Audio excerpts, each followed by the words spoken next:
pretty sure the stream just started with you saying no.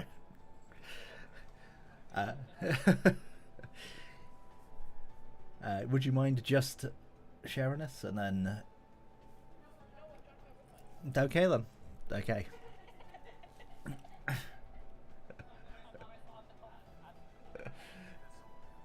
Hey, you you still have somehow done more than Jack all season. Well,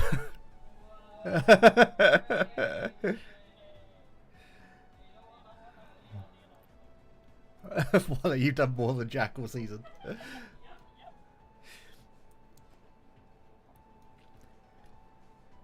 Something about how I set this stream up today just doesn't feel right, and I don't know what it is.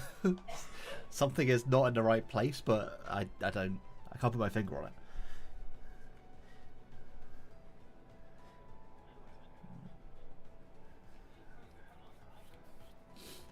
Oh, hang on. Has for some reason... Can you just talk a second? Is Discord not coming through for some reason? Okay, I don't think it was coming through prior. So I think I was just talking to myself. All of my shit talking. It might have done, but I looked over when you were talking and nothing was going through, so... Huh. I should really try and find a way of getting the link prior to the stream going live, or have like something at the start that's not just us randomly talking.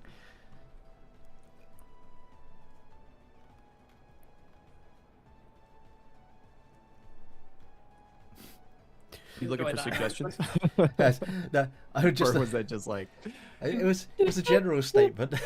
But there we go. I was waiting for Ali to. None of that came through, by the way, because it was such a high pitch. Champions, before even the first game, has already had a connection issue. Classic. Is this background music doing anything for you? Oh, that's what I thought you were just doing it for the sake of doing it. No! You wanted background music! Well, I guess now that you've you posted that one, you should probably do a proper intro. No. Alright then. This is just my bit today, sorry. Ellie, take it away. Take it away, Earl! Jack, go on. We should probably do an intro, guys. I don't know. Super unprofessional of us to start stream without an intro. So true. We've only been live like 15 minutes probably at this point and had nothing. Don't worry about it. Hello everyone and welcome to week 2 of PPL Live. This week I am joined by Ellie and Kason off the rip. If you guys want to say hi. Hello. Hello. Thanks for having me. I didn't say no, you. I was fully expecting you to say no. So. We have once again managed to get 4 games. I feel like this is unparalleled consistency, something we just didn't have last season. But we have managed it 2 weeks in a row. So we've got... Maybe we're all just the goats. Maybe. Right. Are you only saying that because you're part of this week? Yes. Yes. We've got Shroomraven versus Gunk, which will be coming up very shortly. We've got Lars versus Zachmander making back-to-back live appearances, I think. And then we've got Kason versus Dom Fnatic in what probably will be the most one-sided win of the week. And then we've got Standard VR versus Matrix in our last game. And we'll go ahead and move on to results from last week. If you didn't see these games, then close your eyes, mute this, mute the stream, I guess. But yeah, this is how week 1 panned out. There was a lot of 2-0s in week 1. I think last season we started off with only like 1 2-0 across both divisions in week 1. I think we had maybe at most 3 close games, or at least like not 2-0s. In fact, it is 2. We had 2. So it's a very kind of whitewash week 1, but there's still plenty of weeks. Unlike last season where we had 5 weeks to play in, we got 7 this time around. So losing your week 1 doesn't feel like you're probably going to not make playoffs this time around.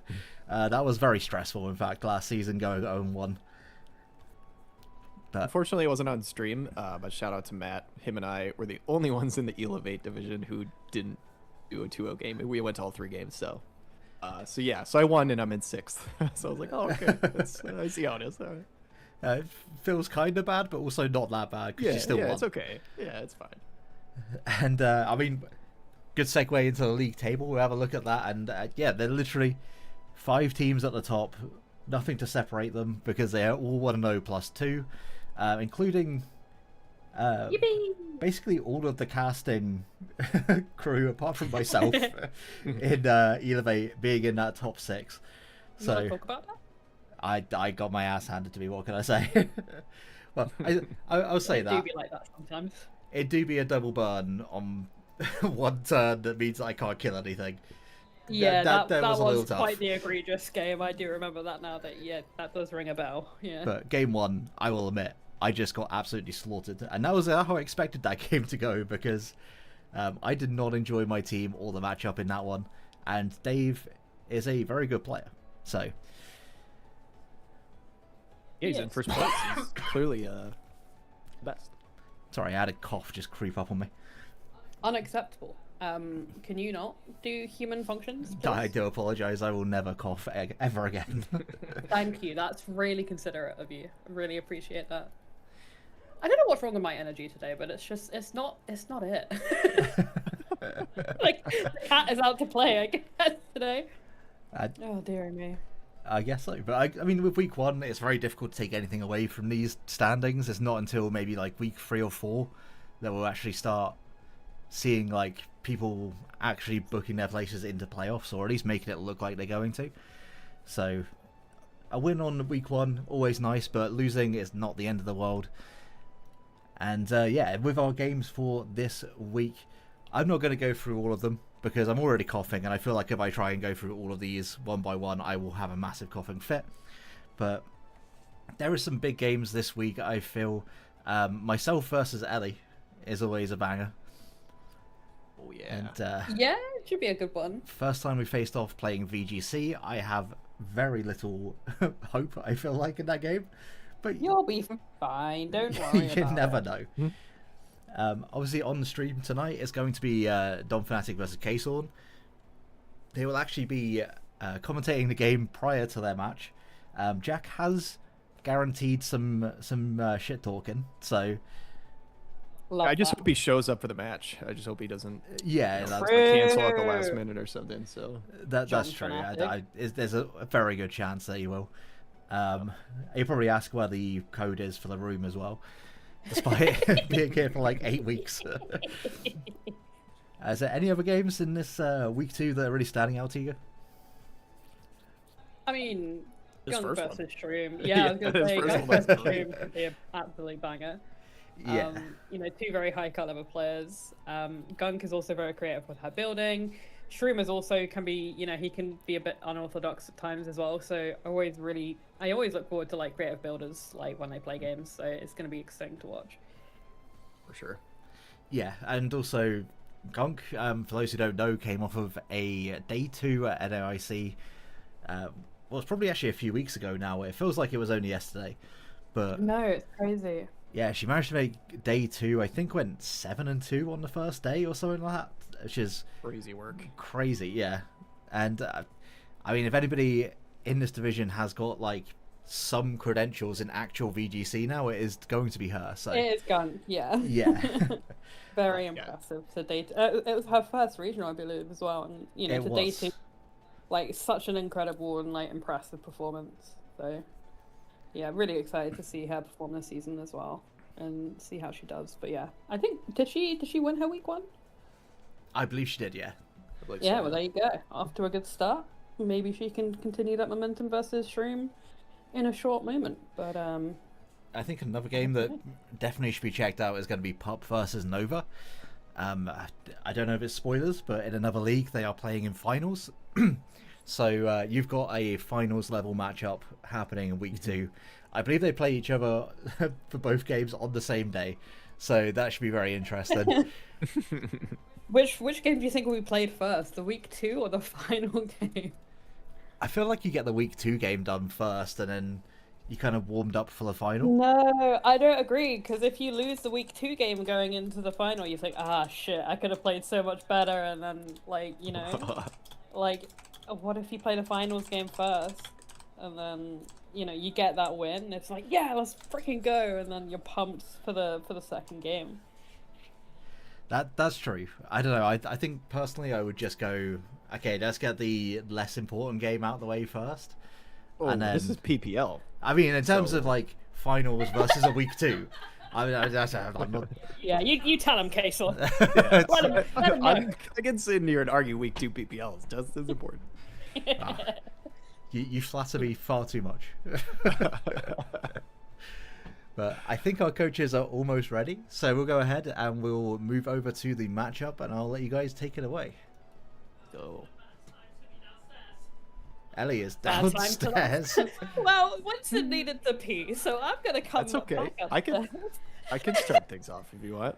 That's okay. I'm back at my computer. Let's go. Nice. Thank you. All right. So we have Gunk versus Shroom Raver. Sand versus not sand. I mean, I don't know why I said that. Like it's like I mean, yeah, sand versus sand. Yeah. Megalopony looks like a gigantic threat into Shroom. I agree. Yes. It is pretty scary. I've been looking over this matchup a little bit. I don't know if you have yet already, but just like a few thoughts for me. Gunk has 1, 2, 3, 4 fairy resists. So even though Mega Floette, we all know, is, you know, an absolute problem for pretty much anybody, 4 fairy resist does deter that a bit. So, you know, is it possible that we get a Mega Scrafty angle this week? Just because even though Megalopony does have Scrappy, I believe it's only Scrappy after Mega. So, you know, you can still potentially get that first Intimidate off, you know, before the Mega. I also think, just looking at the speed tiers, like maybe there's a world where Shroom runs Trick Room here, just because Scrafty, T-Tar, Swampert are all slower than almost the entirety of the team on Gunk's side. I did think that, yeah. Reuniclus in particular looks like quite a threat. Outside of like Goldengo and Weavile, like nothing really wants to take it on. And I wonder how Shroom, obviously with the sand, how he's going to try and break down that Skarmory. Maybe we see like a Smackdown, or I don't know if he has Gravity, but maybe Gravity on Reuniclus. Just to mitigate that flying type and kind of break down the Skarm with those ground moves. But it's going to be an interesting one to navigate. You say there's like 4 fairy resists, but like Mega Floette's still a Mega Floette, right? Yeah. It just means they're neutral attacks now. That's all. Yeah. Instead of being super effective onto everything, now it's neutral. That's basically what that means. So I definitely still think it could do something, maybe, potentially. But yeah, I think it would need a lot of support if Dave does bring it. Vivillon looks kind of a menace. Which outside of the Goldengo, Vivillon. Oh, I think, okay, yeah. Yeah, it could be sleep powdering support. I think could be quite fun for Dave. Looks quite annoying for Gunk to deal with. For sure. Yeah, I think the only unfortunate part about that is Goldengo just kind of hard walls. Yeah, of course. But yes, for the most part, I agree. And like kind of we said, you know, with the Floette stuff, aside from the 4 fairy resist, the other thing is I mean, you already talked about Megalopony, but if it's 0 bulk, I ran this calc. If it's 0 bulk, Mega Floette, which it won't be 0. However, Jolly 252 or 32, whatever you want to call it, Mega Lopunny Giga Impact is like a 90-some% chance to Oko, which means Fake Out into Giga Impact just takes it out, and it's faster. So the biggest thing I look for in this matchup is like, where's the speed control? Because you have 2 amazing Tailwind setters, you have Trick Room on both sides. You know, like who goes for which one of those angles and who gets the speed advantage? And you have Sand, which, you know, extra drill in the sand. The last thing I will say is I think Rotom Heat actually looks really annoying for Shroom because the only mon that can't get burned is Talonflame. A lot of these mons don't want to get burned, and it can just T-bolt the Talonflame.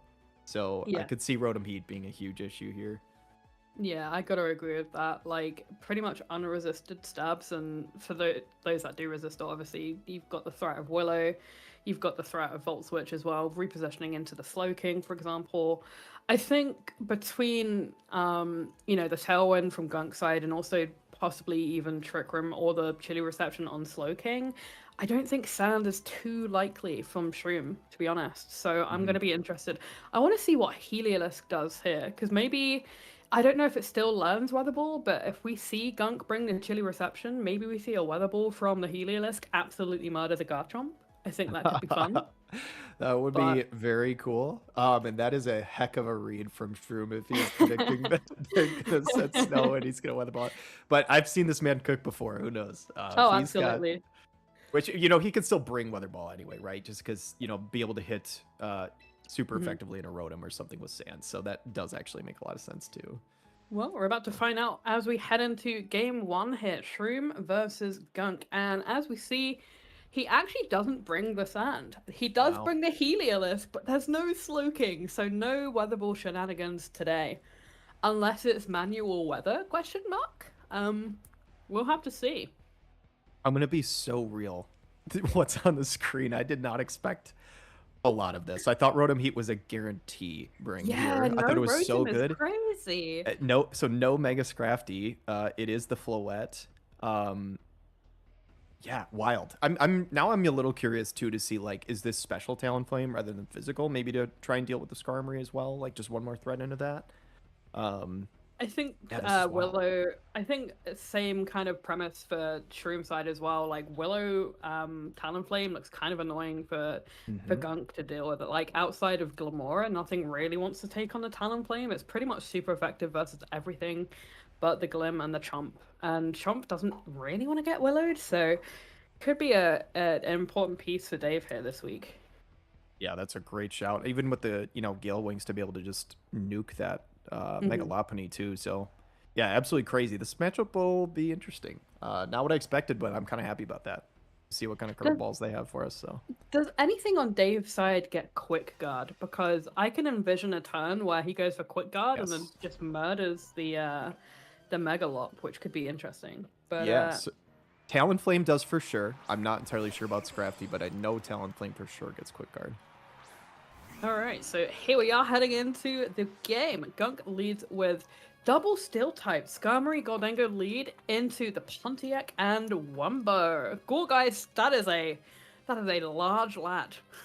That is a very large lad. That looks like the Wumbo size. Oh, he named it Wumbo. Okay, lovely. Yeah, that's what you meant. Nice. That's what you're saying. Okay, so this is really interesting because I didn't see what the first item was. I know I saw leftovers on the Frisk. I don't know if you caught that first one.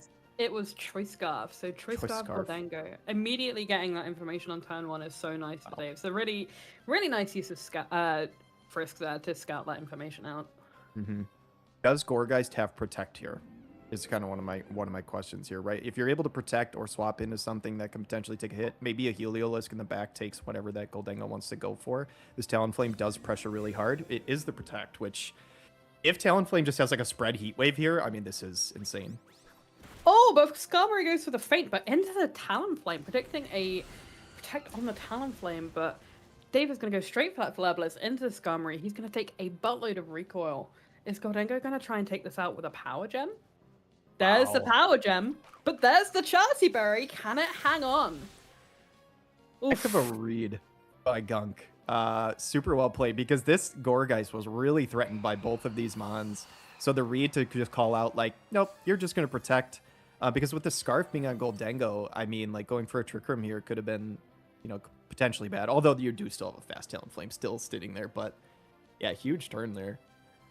Yeah, that was a really good turn 1 for Gunk. And seeing Feint on Skarm is so interesting, because obviously, like, it's just not a move you see very often. So whilst he loses his Talonflame, he has gained so much information on this first turn. Heliolisk is going to come in and be the Revenger of choice. We know this Goldengo is locked into the Power Gem now, so maybe we see a swap from Gunk's side here.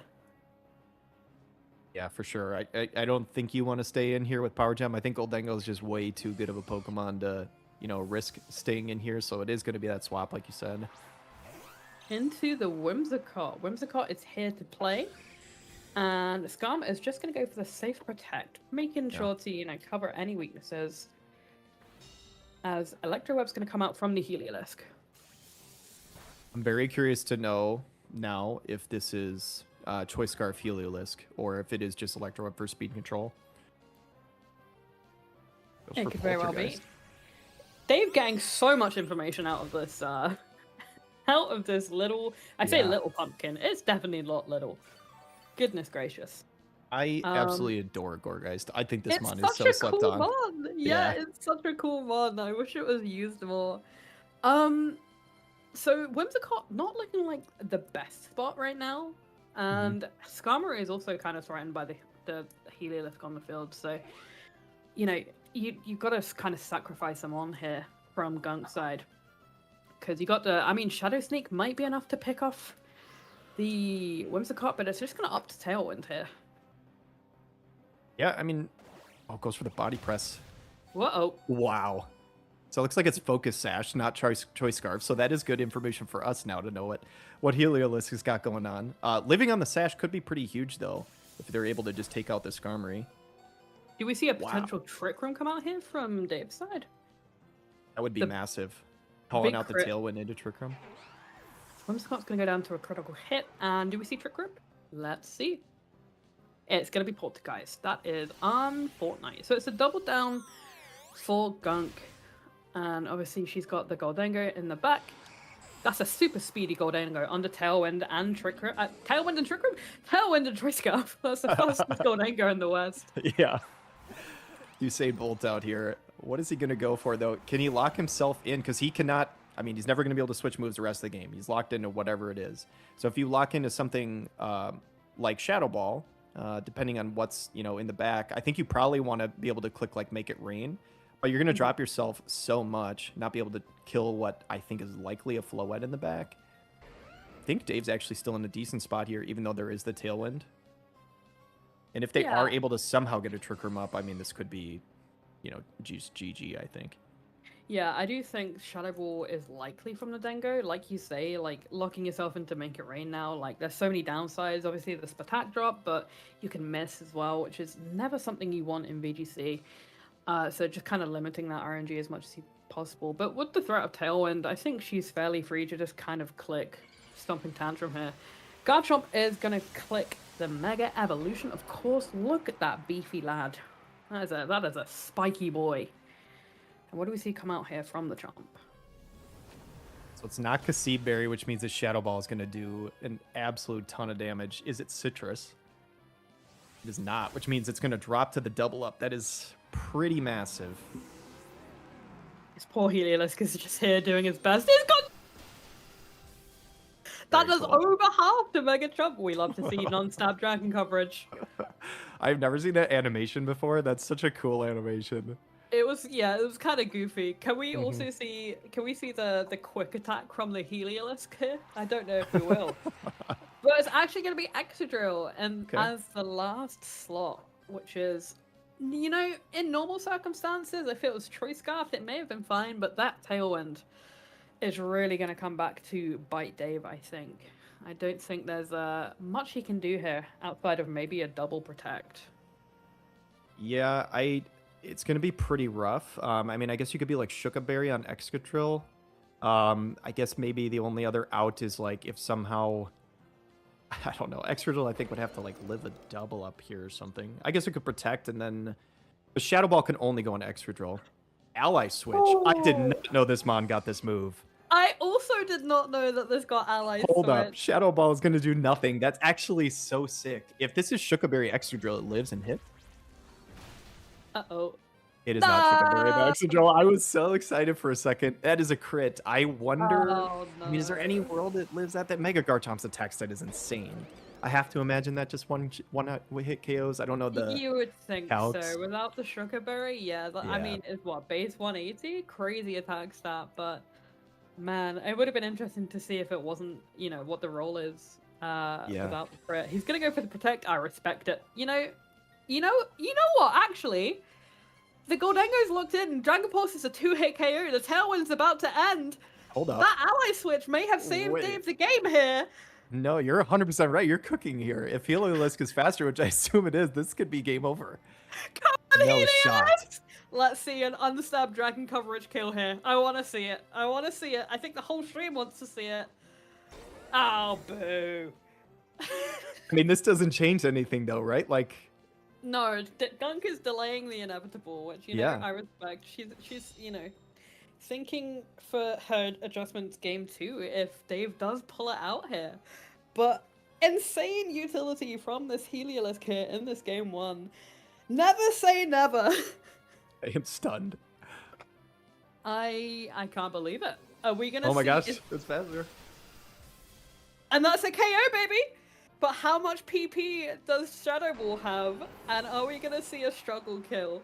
There's no way, right? Shadow Ball has to have a lot, I would think. That would think be it's 50. even more insane than what's been happening up to this point. Gotta play for the struggle KO. I respect it. So Electro Web is gonna come down, slow down this Goldengo. It's gonna be a 4-hit KO. It's gonna be close to the PP, honestly. I'd be interested to know how many Shadow Balls Gunk has left. Yeah, this is absolutely insane. I honestly, like, after it played out, I thought the ally switch might have actually lost in the game because you noticed, like, the Stomping Tantrum was originally going to go into the Heliolisk, obviously went into the Extra Drill, but somehow able to just survive until the Tailwinters are gone. This is absolutely crazy. I thought this was so over. This is nuts. Unless we get the unluckiest RNG in the world in which Dave misses like 7 Electro Webs in a row, Don't say it out loud. we should see him take game 1 here in this 3-game set, potentially 3-game set, I say. But he does connect with the Electro Web, and that is going to go down. That is the value of Ally Switch. What an insane game 1 here on PPL Live. I can't believe it. Unbelievable. None of this went how I thought it was going to. No. Like the first turn, like one of the moves went how I thought. And since then, everything else was nothing like I thought. Not only the mons that came to the match, the buttons that were clicked, I had no idea that Heliolisk got ally switch. I almost even said in the preview that I thought it just wouldn't show, and it was just the MVP here. Absolutely crazy. I mean, you know, fuck Mega Floette. Why would you bring Mega Floette when you have a Gorgeist and a Heliolisk, you know? True. I don't think that performance was on any of our bingo cards this evening, but you know what? No. I am pleasantly surprised, and that's kind of always what happens when you watch Dave's games. There's always some trickery up his sleeve, and I'm hoping to see more of it in this game too. Yeah, that was awesome. Not even bringing a Mega to the match, just bringing in the Floette to the 6 and be like, I don't need it. It's crazy. Ultimate bench warmer. I'm a little surprised it is Scarf Gold Dango. I think just generically Scarf Gold is a good Pokemon. And it can work certainly like in the end game depending on what it's going up against, but like I don't know, Excadrill, Talonflame, Heliolisk, Swampert all resist Make It Rain. So it's kind of hard. It's like what move do you click, right? And if you're locking into certain things that have immunities, yeah, it's tough. Curious to see what, Gunk kind of changes up for this round. I definitely think that's something she's going to have to consider going into this game too. I do think the Tri-Scarves with the Tailwind support is a little bit of an oversight on her prep, but maybe she just wanted that speed control for that Floette. It is such a gigantic threat, as we all know. Absolutely crazy Pokemon to have to come up against, but she's going to change up the lead with Glamora and Mega Lopunny. Interesting. We also see Talonflame and Mega Floette from Dave's side. Do we see a potential quick guard from the Talonflame? I think that could be fun.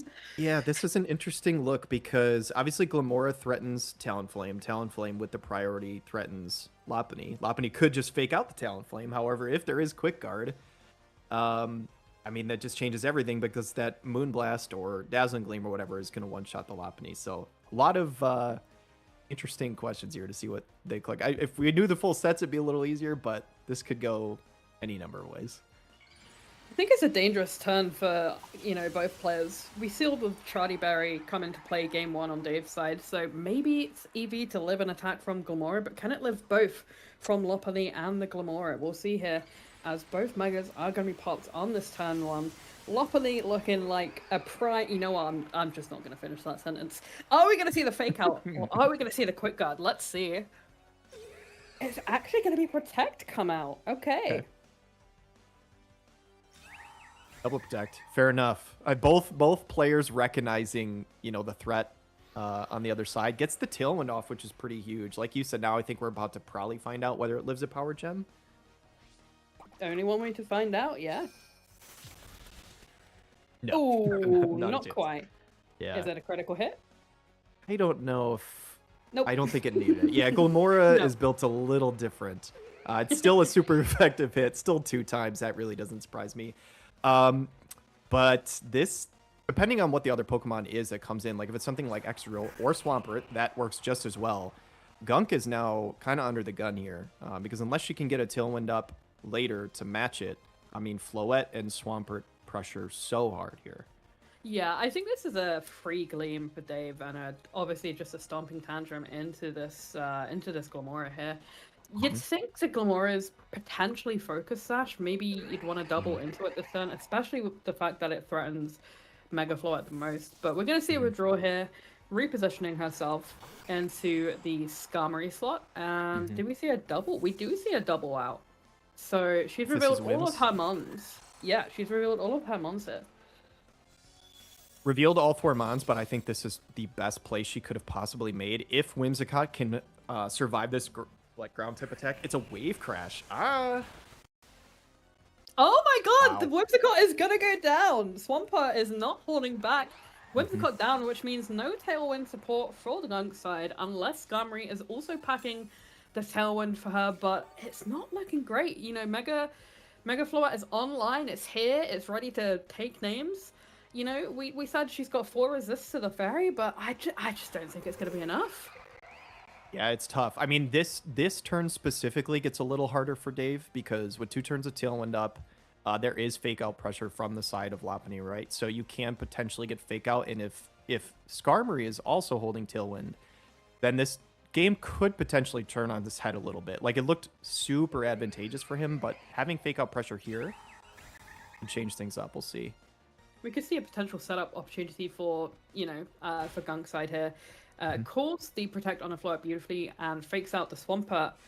She doubles up onto the Swampert slot, so calling that Protect out, knowing that, you know, she's got that pressure to kind of put Floette in a tough spot. And we see that the Swampert Citrus Berry sits on 6-7% of its health. And 1 more turn of Tailwind left. If Lopunny has Protect, you imagine it's clicking it right now, right?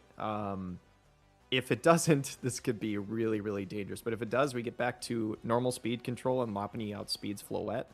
Yeah.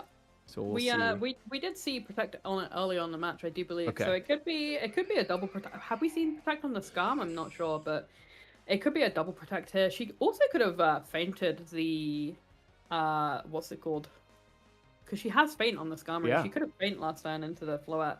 But yeah, Protect can come out from the Mega Lopunny, of course. Not on the Skarmory though, so it's gonna eat this Gleam. Is it gonna eat it well? Relatively well. Yeah.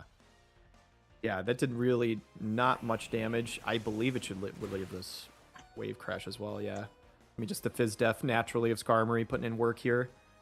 But it goes for the Brave Bird, which makes me think, unless Gunk sees Swampert as the threat, it makes me think it does not have Iron Head. We've seen, I think, 3 moves from it. It lives on 1%.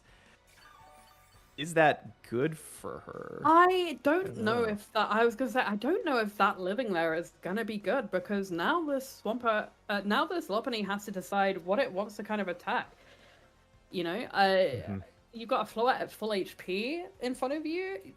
Like, she's in a tough spot here. Like, you can't exactly go out into your Glim either. If it's Sash, you want to kind of preserve that for the end game.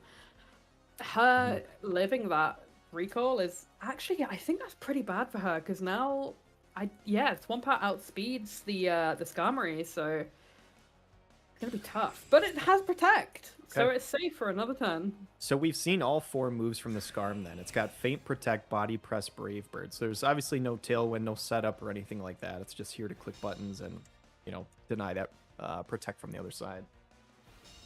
Swampert is going to go for the Protect as well, get some good value out of that, living another turn, and Gleam is just going to come out and absolutely delete that Mega Lopunny. I don't think he needs Tailwind to win this game now. My goodness, Mega Floette, what a silly Pokemon. Am I right, fellas? Yeah. And I guess Gunk, you know, from this side, I'm not sure the speed on Glamora here, but obviously targeted the Swampert instead of the Floette, saying that that's the threat for the Glamora in the back. Gunk believes that Glamora can deal with this Floette in front because obviously, you know, Lopunny last turn like has to pick one or the other, right? Like has to guess like where the protect goes. But I think probably saying, I don't know if I can deal with Swampert. I think I can deal with Floette. We'll see. We'll see if that's true. So Samu's going to go for a feint just to get some last-minute chip damage in as it gets taken out by the Gleam. Of course, 3 KOs for Mega Floette this game, breaking the potential stash on the Glamora here. Sludge Bomb is going to come out and take out the Floette. My goodness, that just dropped. But Floette put in an absolute shift. It's going to take out the Floette, but this Wave Crash, you have to imagine, is going to KO this Glamora. Dave out of nowhere is going to pick up a 2-0 in this set. That's going to be the game. That's all she wrote, folks. Ally switch Heliolisk. Unbelievable. Swampy Simon living on the red. But that's going to be a 2-0 win for Mr. Streamraver. Congratulations.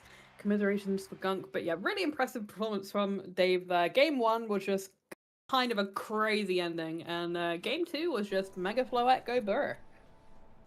Yeah. I think the only thing that Gunk maybe could have done differently in that second game was potentially go for feint into the Swampert and then try to kill it with Lopunny there, right? But the problem is, like, if you do that, like, you don't know that Floette's going to protect. Dave ended up protecting Floette, so, like, you know, in hindsight, it could have worked. But if he doesn't protect and just goes for, like, Dazzling Gleam, then Lopunny drops there. So it was a really, really tough call, and Dave just, I think, got the call right on that turn.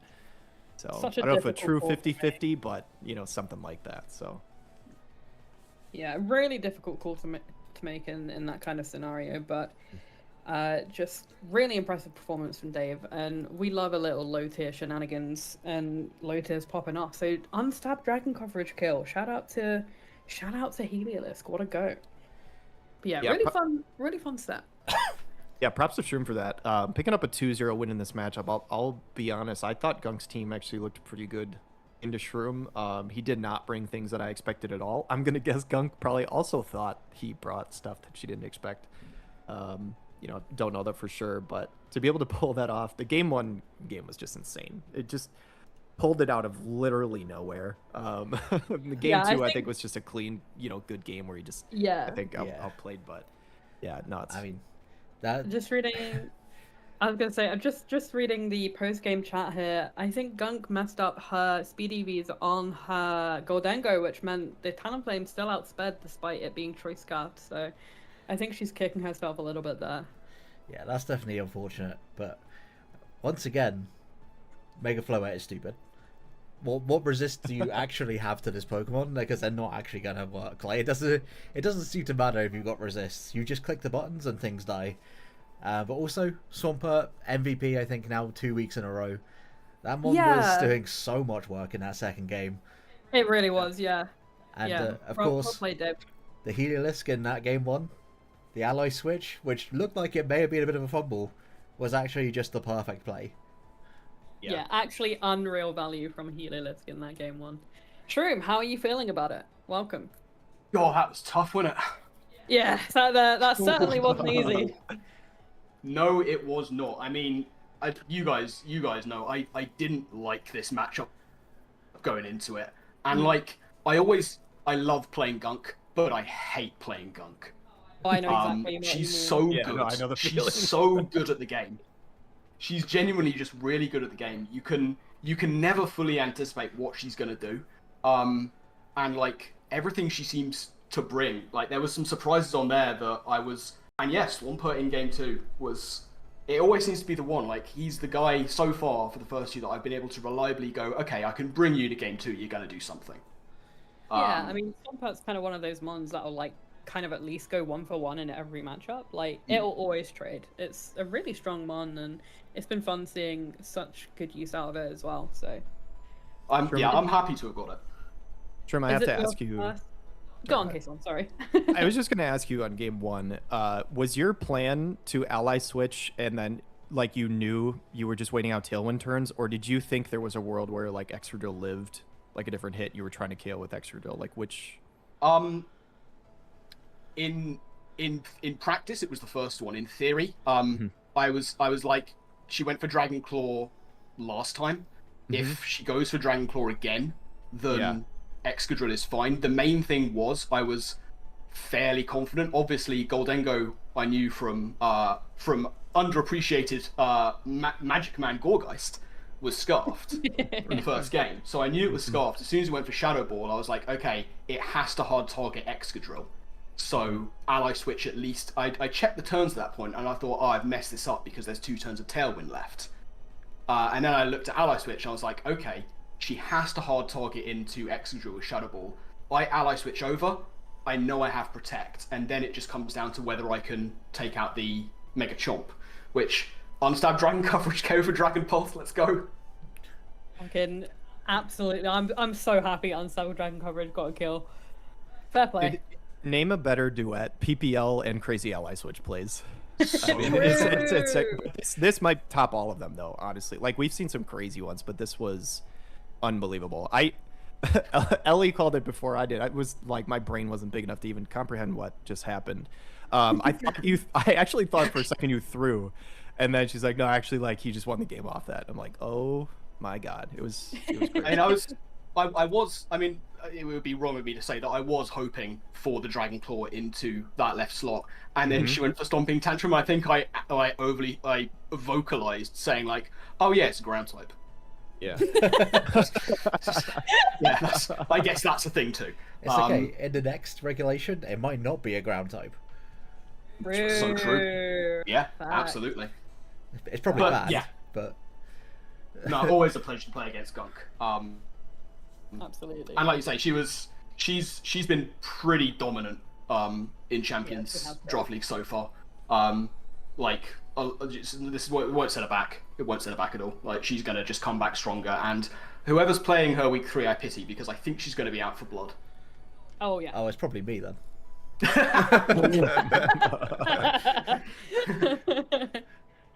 Yeah, gonna Gunk check the gave me, schedule. I think, my worst draft loss in mind. my life. She's insane. She plays Tom next week. Good luck to you, Tom. R.I.P. Tom. I'll Godspeed, check brother. in with you on week 4. Agronize in the chat is asking, what was the 4th Mon in game 2? What did you have in the back? It was Heliolisk again. Ah, of course. Gotta pay homage to the homie. As soon as Skarmory was there, I'm like, Heliolisk is coming to every game. Yeah.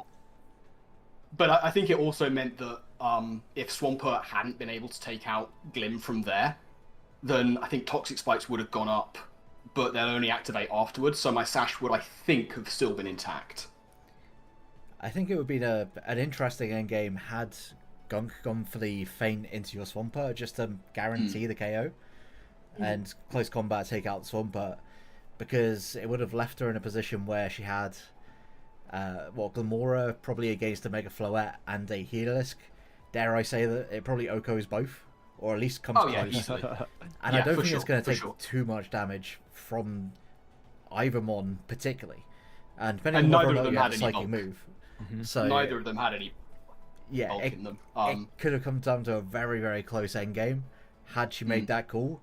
But at the same time, it's very risky to try and feint into a Mon that hasn't shown Protect, or at least didn't Protect till that point as far as I'm aware. Yeah, that's the thing. I checked at the time. I was like, have I shown Protect on Swampert? No. Okay, now's the time. I have to bust it out. Yeah.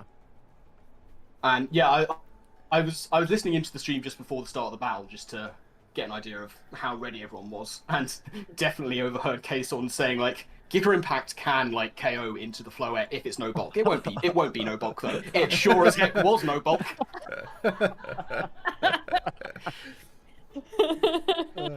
I had to prep for the double mega coming and Garchomp not megaing. Was the reason behind that. That makes Fair enough. sense. Yeah, that's fair. Yeah, I mean, again, like, that was a 2-0, and that just seems to be the story of the season, but that was by no means a whitewash 2-0. That was a very, very close 2-0, in which, had like 1 or 2 turns gone differently, could have been a 2-0 in the other way. Easily. Very easily. Just a credit to both of you on how well that game was played.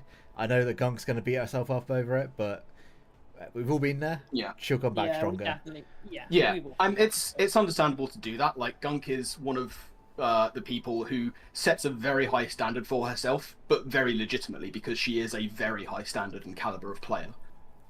So I think you're kind of the same with this one, Ray, and Ellie. In fact, we're our own sort of worst critics and our own worst enemies when it comes to that. Yeah. We set ourselves a very sort of high standards because you guys, you are that good.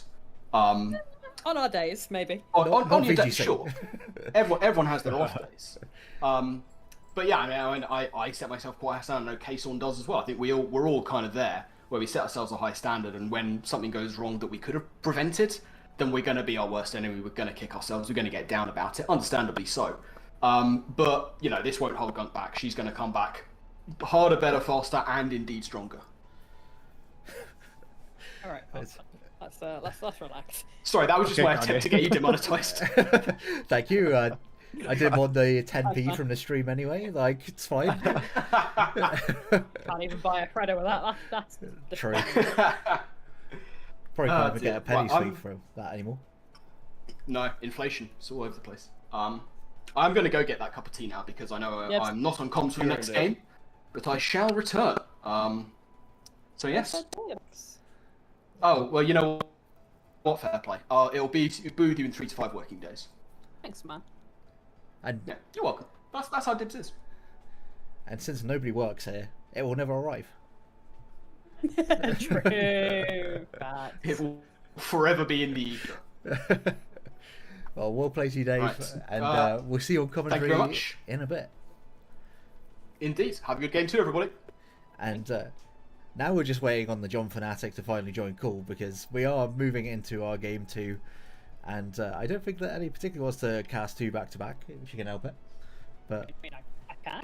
you can, but then you got a third game after that, Pippin. So if Jack could join the call, it'd just be fantastic. It would just help everyone. But we'll go ahead and I'm going to at the coaches. I will put the matchup on screen, and when Jack decides he's finally ready to show up, then we'll get into the matchup. But this is going to like nerd. This is between a coach who was a stalwart of playing on PPL Live last season in Lars, and a new coach for this season is Zach Amanda, who has already within 2 weeks played both games on stream. So potentially these two people are going to be very familiar to at least the audience by the end of the season. But both are very, very accomplished when it comes to singles, and I know that Zach is just coming off a unbeaten season in another league as well. So VGC seems to be taken to him quite kindly. But Lars, as we know from last season, had some very, very close games. Definitely, I remember a few on stream that went to a 2-1, and it was a matter of like maybe a bit of hacks went against him, or just the odd play here and there. And he would have easily been able to make a push for playoffs. But unfortunately, with VGC and it being a 5-week season last season, was just narrowly missing out. But yeah, with the 7 weeks, I feel like he's going to be definitely up and around those playoff spots. Yeah, I think a lot of the people in PPL last season as well, like you say, like the 5-week season was so brutal for the playoff race, but it's going to be interesting to see, like, you know, who kind of flourishes this season with the extra games. So it's going to be an interesting race for sure. Sorry, I didn't mean to cut you off, K-Sawn. You were going to say something. No, I literally think I was just going to say the word yeah. So no, you're, you really didn't Crazy interrupt me. analytics coming from you there. Well, you kind of had the territory claimed on no before, so I figured I would just claim yeah. That's true. You know what? It all on makes lockdown. sense. Mm-hmm. So yeah, so these two players, honestly, yeah, that you guys said are really, really good. I've played both of them in singles, got bodied by both of them in singles. Haven't played him in doubles, but you know, last season, Lars' record, I don't think told the story. I definitely think he's a better player, and like you said, you know, had a couple things go against him, and last season was just so tough, so cutthroat with 5 weeks. If you had one unlucky week, like you could only afford really 1 week, right? Yeah, you pretty can't much. afford two. So this week with the 7 weeks, I am looking forward to that because a little more forgiving anyway. So Yeah, I know of last season, I started off with a loss and ended with a loss, but it was a case of that was enough for my season. That was it. It was over. Yeah. I had to have like a fantastic differential going into like with even a 3-2 would have just not been enough. So I think only one coach in both divisions managed to make it into playoffs with a 3-2. We have more slots this season. We have 6 instead of 4, and also the 7-week season. It feels a little bit like there's a bit of wiggle room there, where if you lose week 1, lose week 2, even you still got a good chance of coming back and making like a 5-2, which by all means should put you in the top half of your division and make you, at least you would assume, get into playoffs. Yeah, You'd hope so. But it's good for Dom Fnatic because like even when he loses 0-2 today, like he should be just fine and be able to bounce back and get So true. So true, Kayson. I mean, it's gonna even. I'm only talking stuff before he gets in, and then I'm just gonna be. I mean, that's if he even gets there in the first place. Like, where is he? There's a chance he doesn't even show up. So then, at that point, keep talking shit all you want. Easiest win of my life. It's so true. If he doesn't show, is what I meant. Sorry. Well, I mean, this isn't your matchup, Ellie, but if you want to just have a quick chat about the matchup, then whenever Jack turns up, maybe. You know what? Sure. Let's. I was gonna say like, Jack versus Pangoro, but Jack isn't even playing this game. He's meant to be commentating. I mean, there's a Mega Malamar which I find interesting, but there also is Mr. Gavin. So Zach Mander should have an easy win. Because when you have Mr. Gavin on your side, that's all you really need. So. Is that true when there's contrary on the other side of the field? Does it make you, or does it make it an auto loss? Is it like flips the win? I don't know. I'm not sure. You know, asking the real questions out here. I was not ready for this philosophical. Legitimately though, your thought process was exactly where I was at. I was just ready for Malamar and Mr. Gavin. So, mad respect for both of these players for having some picks that, yeah, like Pinsir. I've seen Mega Pinsir put in some work. I don't know what regular Pinsir does. I have no clue what this thing does. I know it learns Feint. That's it. Yeah. I think you can probably know that. You can probably stop it there. Pinsir's got good coverage, but it's good coverage I think in more so in singles. In doubles, it hypercutter. It does get a hypercutter, so it can protect itself against intimidate. But I don't think it's got enough tools, especially without the aerialate, to actually be able to do too much. But I'm happy to be proven wrong. One thing I will say just about Zach's team, I can say from my own experience because I have 3 of these mods, but Garchomp, Premier, and Serena just work really, really nicely together. And one thing I think he comboed even probably better than I did is with Mega Delphox. Those 4 mons together, just crazy good synergy. Be able to deny priority. You have really nice like water, fire, grass core. You can EQ right next to your teammate. Are we getting into the battle? No. I accidentally clicked on the on the stream on my browser, and I was like, "Hang on, this doesn't look quite right. What's going on here?" And then it clicked. I was like, "Hang on." Listen, it wouldn't be a PPL without technical. Yeah, I didn't even mean to click on it. I just hovered over it. Yeah, Zach's team in general, though. I mean, Star Raptor, I think is actually insane value. I think I might have even recommended this to him. I don't know, or maybe they picked it. I don't know, but I think he said he picked it because I had said something in the chat. I think for 5 points, Star Raptor, like regular Star Raptor's crazy. But they're like top 6 plus Star Raptor. I really, really like. And that is not to take away from Lars because I think he's got a crazy good team too. Oh my God! Look who decided to show up. Well, finally. hang on. I'm 4 minutes early by the looks of it. What do you mean you're What do you 4 mean? minutes early? You're casting this 8:30 game. No, I know it's 8:30 though. Yes, that's when the game starts. You got to do the matchup. Nah. Take it away, Jack. Right, it's all on you. Okay. Pressure? What pressure? Where the hell's the matchup? Right, here we go. Game two. Lars versus Zach. There's a Raichu. There's a Mega Malamar versus Gavin. I really want to see that matchup. I don't know if that's already mentioned. That makes 3 of us. Immediately comes in with the same talking points. Phenomenal. On a serious like... note, I am going to disappear though. Breast of luck for game 2. Thank you, Ollie. See, it looks like I'm all caught up then. What was discussed? So I just kind of did like a quick rundown on Zach's team. Not honestly like, you know, matchup specific. I just think they have some really, really good pieces. Like the top 6 plus like the value of Star Raptor at 5 points is crazy. And I like that they have double, you know, Levitate Mons next to Garchomp. That's really nice too. Yeah, definitely. But Lars has definitely got some. I mean, the top three on Lars is. I know it's a female Basket Legion, not quite the same as male, but they're all absolutely terrifying. Yeah. And the fact that not Kangaskhan, I was looking at Kangaskhan. The fact Mega Arrow just outspeeds everything and just kind of clicks Rock Slide plus coverage moves into this team is quite Tricky. scary for Zach. Yeah. Yeah. So Mega Arrow could definitely do some work here.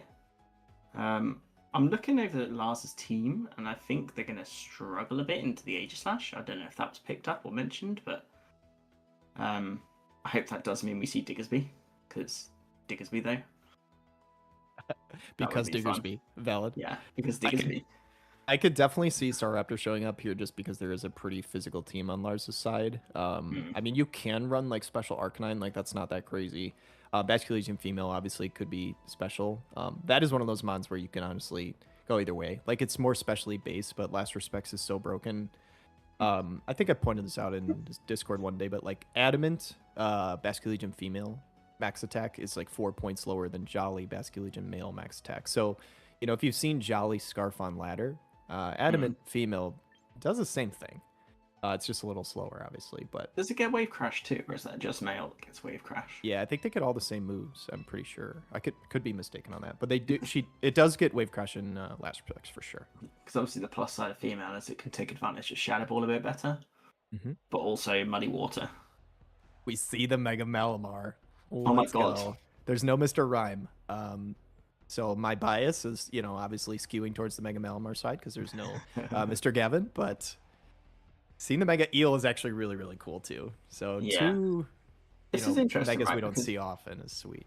I would guess Mega Malamar is Trick Room, but there doesn't really seem to be a lot that would abuse Trick Room. I mean, it could be.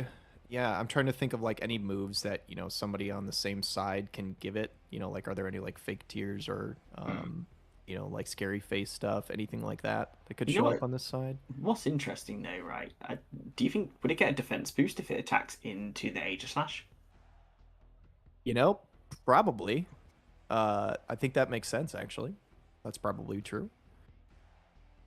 Interesting. And actually, it's also a psychic immunity. It could be here for the Mega Delphox. Curious to see if it's a physical or a special Electros on the other side too. That's another mod, that can go either way. So definitely some flexibility there. I'm just trying to think, is there anything that can really enable the Electros on the other side? I mean, Electros has it's not going to die to anything on Lars's side. One hit here.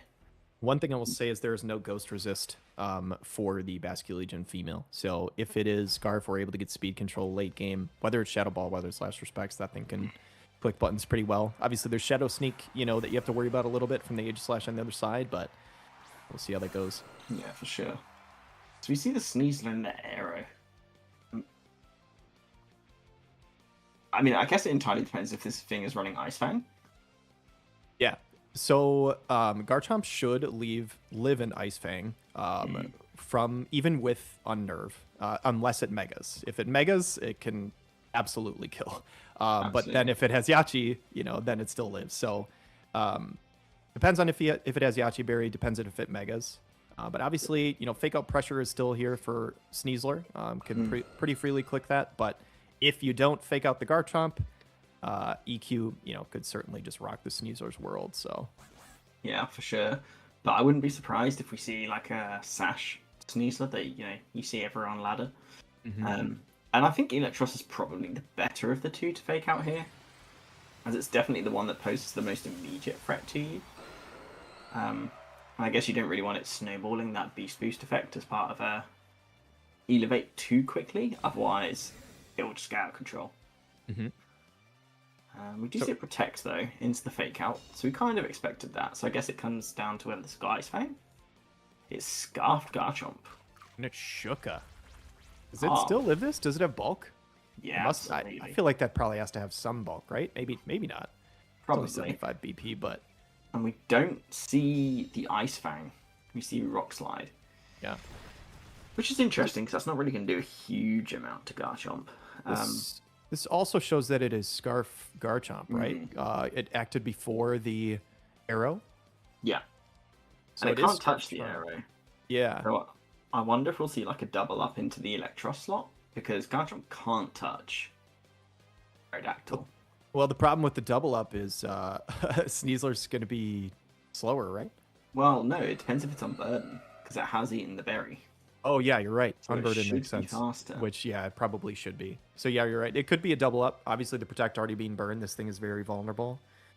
Is think there if, anything that can live? I mean, if you have an Aegislash in the back, Yeah, I you was know, gonna like say, if if you're Zach running has- CC Rock Slide, Aegislash will eat that really well, but it's not going to be that. It's going to be the Mega. So, Interesting. I mean, if it survives these hits, it's going to probably get a KO here, right? Wild Charge will kill either thing. On the side of Lars. That close. Oh my Jesus Christ! Is that a critical hit? Like, no, it just does that much. this is one of the only things that I struggle with Mega Eel. It is not quite as bulky as you wish that it was. So the Stomping Tantrum does pick up the KO. This arrow is still really safe from the Garchomp, which makes sense as to why arrow is just going to target the eel. So getting rid of that super effective threat into it, you know, before eel's really able to do anything. So you called it perfectly. The double up there. This does make me think that Aegislash did not show up. I could be mistaken, but that's my guess. Because I think if you have Aegislash here, that's a pretty free swap. The Crunch is great coverage, though, to be fair. If Aegislash swaps in there, Crunch, I would think, would probably still... I'd be very surprised if there's no Aegislash, because I'm looking at Lars's team, and I mean, it completely shuts down Sneasler, Aerodactyl, and Sizzle. Yeah. Which is half a team. And one of those is going to have to come at least. So I'm surprised it's not here unless it's being kept in the back for like Shadow Sneak shenanigans on, say, the Basculegion. But plus the fact that Eel already mega'd really makes you think that Delphox probably isn't here, right? So that means if he didn't swap in Aegislash, I mean, maybe could have read the Crunch. Who knows? But that makes me think that Serena is the fourth mon in the back here. Yeah, and we are looking at, I mean, only one thing has fainted, right? But we're still looking at a pretty strong last respect here. Yeah. If there is one. Lars doesn't have to worry about Garchomp. This Garchomp's going to have to switch out soon. We see the Shadow Balls. There's no last respect, but this is going to be Adaptability Shadow Ball. And is it Hyper Voice? It is. I'm going to guess Arrow lives. Just. Yeah, Mega Arrow, you know, pretty significantly bulkier than regular Arrow. Regular Arrow feels, you know, paper thin, but Mega at least normally can live a hit, at least if it's like a spread move, you know, stuff like that. But for sure.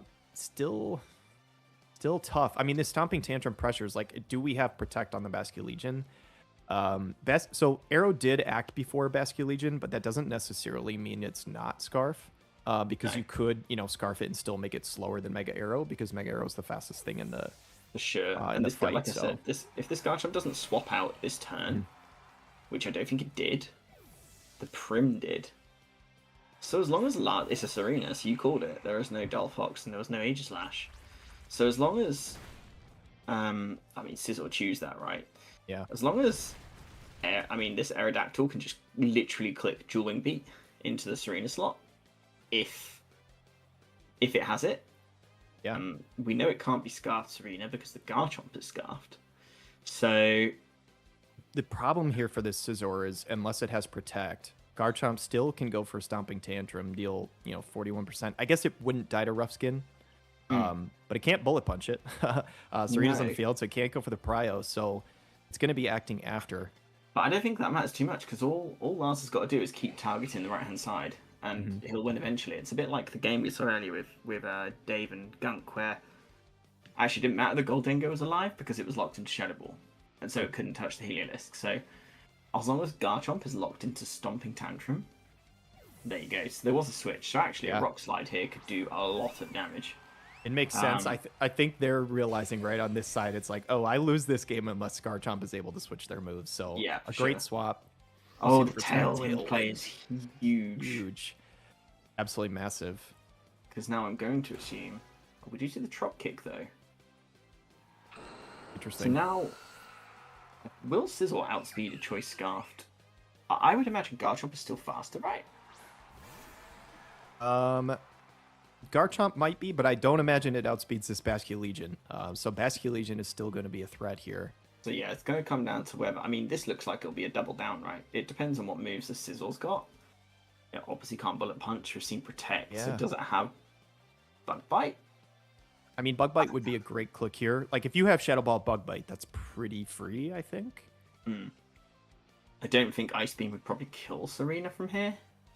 No, I don't imagine. Because Serena's not too frail, and obviously it's not stab. So I would probably imagine they're going to try and protect so that Serena gets protected. I think Shadow Ball genuinely does just as much as Ice Beam with the adaptability boost, so... Yeah, just probably. use the protects to stall out Tailwind turns. I mean, it definitely makes sense. Zach's trying to fight back, as much as possible here. What do we see? The U-turn. Okay. I mean, So that's not- going to kill Serena. Yeah, not Bug Bite, but the, same thing. It's going to do a lot of damage. It doesn't do quite as much as Bug Bite, I think, with Technician, I think. And actually, I like the fact that Scizor... I say Scizor would then be in the back, but actually... Scizor, these are the last 2 months, aren't they? So... I think... Yeah, I think Lars has probably got this game on lock. And I'm wondering that if it was H-Slash here, instead of, like, the Prim, then Zach may have been sitting really... Oh, wow, it lived. What? Okay, we spoke too soon. I am stunned. I think if it was Bug Bite with Technician, I think it kills based off that damage. Yeah. Maybe not. It would have been very close. But Serena picks up the KO. I don't know. This might be Zach's game now. I'm stunned that it lived to that U-turn. So am I. So it didn't even do half. So then what, 77 to 20? And then it ate the Citrus. So, this must be a really fat Scizor. And it shows you, or a really defensive Serena. Either way, or maybe both. But both. Yeah, that wild. It shows you how much Technician helps it. Because that's non-Technician boosted. So if you compare what Bug Bite would be 20 base power more, you turn 70, right? So that could have then been the difference between killing this Serena and not killing it. I don't know what else this could have. I think it would need Roost really to have a chance of doing anything here. They do U-turn the Garchomp. See, that does a lot of damage too. I wonder if the only play there that Lars had was to try and kill the Serena off, and then go for a Bullet Punch crit. That would have been the only play that I could think of that could have won the end game there. Yeah, if you can kill with a U-turn, Bullet Punch crit, I think that probably is the win con. But yeah, so tough to get out of that position. I wonder if Lars knew too in that spot whether Scarf Chomp outsped Scizor in Tailwind. I'm not entirely sure there. But super good game one, very close down to the wire. I feel like it flowed back and forth a few times. Who kind of looked like they were in the lead. For sure. I don't know if you were the same, but I honestly felt after the first few turns that Lars was probably just going to take that one.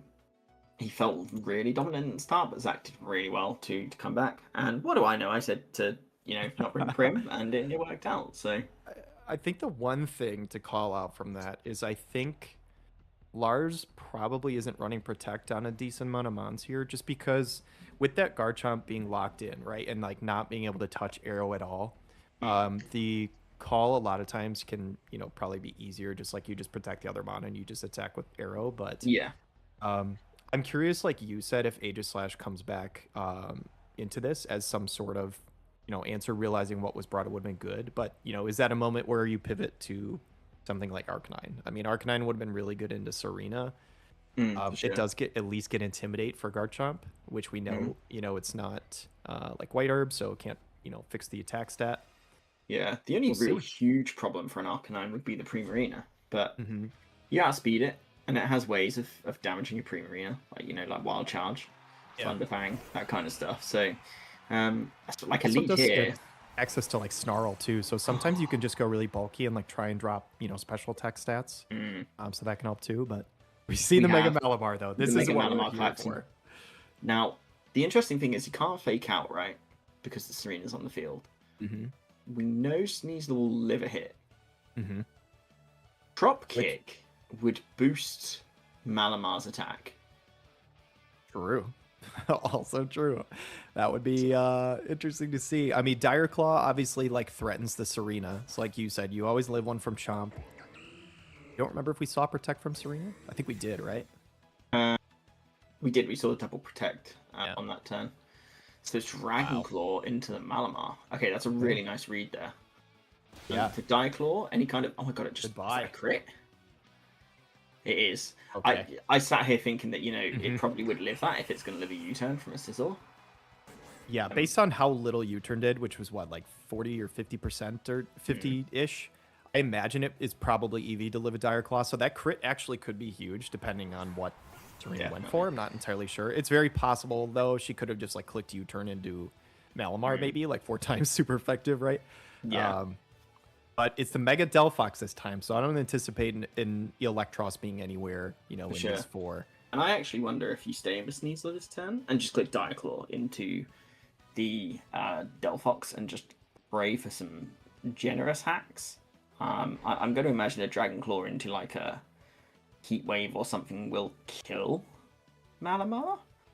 I also wonder if Malamar will be looking to do a Trick Room here because Zach's got a pretty fast 2 mons out here. I mean, there is Eel, which I'm imagining hasn't come this game because obviously Delphox is here.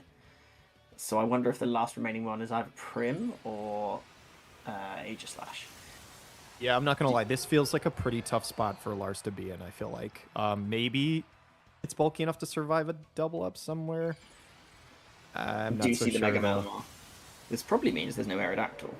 I mean, you could still be running normal Aerodactyl, but there is a Mega Malamar on your screen, chat. The Dragon Claw doesn't KO, which is interesting. So we do see the Encore into the Protect. Wow. Wow. Brutal. But this does mean we're going to see a Diaclaw or something into Delphox, I would assume. Acid Spray. Oh, that is so cool. That That's is so actually good. so cool. Like, the tech is awesome. I unfortunately don't think we're going to get to see it pop off because this thing's just going to be stuck in here protecting. But that is really, really cool. I was curious what, like, supportive move they could go for. I think, does Lars it is cooking, but... Yeah. Will there be a successful Protect here then? Because... It should be, yes. failed last Because time it failed for the last time, this should be a Arcanine. successful attack. The Intim is good. Arcanine probably survives a lot of this stuff pretty easily here, but if I'm on the side of Zach, yeah, you're just going to double this slot. Like, Malamar is just not a problem at this moment because it's just locked into Encore, so... Oh, and the dodge. That it could does- be quite huge. It does dodge. It does change I mean, that. to be fair, right, if you're Zach, you double into the Arcanine because the Encore is ongoing. Yes. I mean, the only way you don't, I guess, is if you think it's going to switch out. The problem is, though, like Zach Mander, honestly playing this game too flawlessly. Not proccing the Unburden on Sneasler earlier was also really smart because then, your Mega Delphox always outspeeds a Sneasler, can threaten it with 1-hit KO. For sure. Like, that thing's chunked. I cannot find a way for Lars to get out of this. They would have to somehow get rid of the Delphox and then get out of the Encore turns and have Malamar do something, and I just... Yeah, that's a dead Sneasler. I'm looking at Lars's team. He's got to. I mean, for his sake, we've got to hope it's a choice scarfed Lasky Legion. Yeah. Otherwise, I don't know what's going to be able to revenge kill this Delphox. Scary. This is tech beyond belief. Yeah. I mean, so that is a dual purpose tech. Very, very cool. Oh, it's Not very only much are for the you- Malamar. Yeah, dropping the Delphox, but, speeding up your Malamar. So very, very neat. I was so wonder- curious what moves they had like that, but we're at least getting to see the thought. So I wonder what we're seeing clicked on. I would imagine it's like knockoff or something from Malamar here. I would imagine that's enough to kill a Mega Delphox because it's quite frail on the physical side. Yeah, I feel like you have to go offensive here. You cannot risk doing something passive and then getting Encore on the next turn. The sure. problem there is, like, if Zach Mander has Protect on the Delphox, you just click Protect here to scout out, like, okay, is this something I'm okay locking them into? Yeah. It's tough. It's a shame because I imagine Lars would probably want to click Superpower to start boosting. Yeah. But Although I will say, after the can't scary afford to face do on that. Mega Delphox, like, is there any world that Mega Malamar outspeeds? Its base speed is 88, so Mega Probably, Malamar then. actually might be faster right now. I didn't really think about that. you see the scary face into the Nice. Malamar. Very cool. We do see the knock. Okay. Hold Does on it, just a second. I mean, I thought this game was so over. And yeah, Maybe it's not. not. We'll see. Now, does Arcanine get Charm or anything? You To know, boost the Malamar attack? It might. I'm not Like- entirely sure on that. I can't believe we're here actually just Yeah. talking about how they're buffing up a Mega Malamar. It's quite surreal, to be honest. Yeah, so currently doesn't have the Spadef boost, but it should be faster than Primarina. You could go for, or no, Arcanine doesn't get figures. That was Acid Spray from Sneasler earlier. So never mind. I thought for a second they might do the special defense raise, but Oh, this the is what I was talking about before. Snarl. Snarl just nerfing the damage from the Primarina, so potentially being able to take a hit later. Oh, and do protect the Moonblast. That call is insane. It's a shame this isn't especially offensive. Does Snarl hit your own side, or is it just the opponents it hits? It's just the opponents, isn't it? Yeah, just the opponents. Because that would have been a lovely tech as well. If this was specially offensive Malamar, just debuffing your opponents while you're That buffing would be yourself. very neat. You know what? I think even if Lance loses this game, he's won our hearts. Oh, for sure. Yeah, absolutely. Just because of Mega Malamar. And to be honest, if I was Zach, I'd consider forfeiting the game right now. I'm actually really impressed that we're here right now, though, like where we are at the moment. Because this is actually like being like somewhat of a game where it didn't feel like it was won at all. Like it did seem like it was completely Oh, over. it's a crit. Okay, that makes sense. Wow. I But if this feel is a like- Moonblast, it's still gonna be tough here. Yeah, Moonblast is going to kill, right? Well, the Snarl misses the Primarina. That might be the Oh, difference because it's super effective. It's only -1 right now. And there's no, it's not got the fake tears buff anymore. Yeah. Yeah. It's just gonna drop. Almost F in the really chats for cool. Malamar. Yeah. I think agree. maybe he One should of have hearts. attacked. Yeah, I think maybe he should have attacked the Prim, but I don't think you can one-shot Prim either. Yeah. Because Garchomp. Oh, so the Sizzle. I mean, I know this game's over. There's a Delphox left. Yeah. I think Lars could probably take down the Garchomp here for a bit of a differential, but I don't think there's much more that you can do here, to be honest. If Zach wants to play this safely, all they have to do is just sack these Mons off and Sure. or sack one off and just let Delphox come in and click Heatwave. I guess the win con is Heatwave miss on Sizzle. Yeah. That's unless there's like Assuming there is Heat Wave, right? Like Yeah. I'm assuming Heat Wave is the we've only seen fire Heatwave. move. Sorry, Yeah. assuming it's the only one if they don't have a 100% hitter. I mean, they might have bought. I don't know if they'd have bought Mystical Fire expecting something, or potentially Flamethrower for the specific reason they don't want to miss a Heat Wave.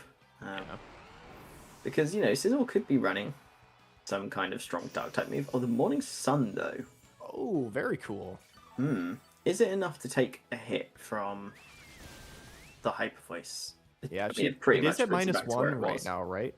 So I mean, the problem is here if Delphox has Psychic or something like that, can just kind of click on Arcanine. I imagine it kills from here. But Yeah.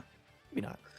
I think the play here is to hope you kill Delphox somehow after dodging with Sizzle, and you're kind of going from there. Because Bullet Punch isn't going to kill Prim. I don't think Sizzle can one-shot Prim anyway. With anything. I don't even think a +2 Bullet Punch would probably kill it, so... We'll see what happens here. I mean, it does a respectable amount of damage, right? Yeah, See for the sure. Encore into the Morning Sun. I think that probably seals the deal, to be honest. Yeah, I would say so. I'm not I guess sure.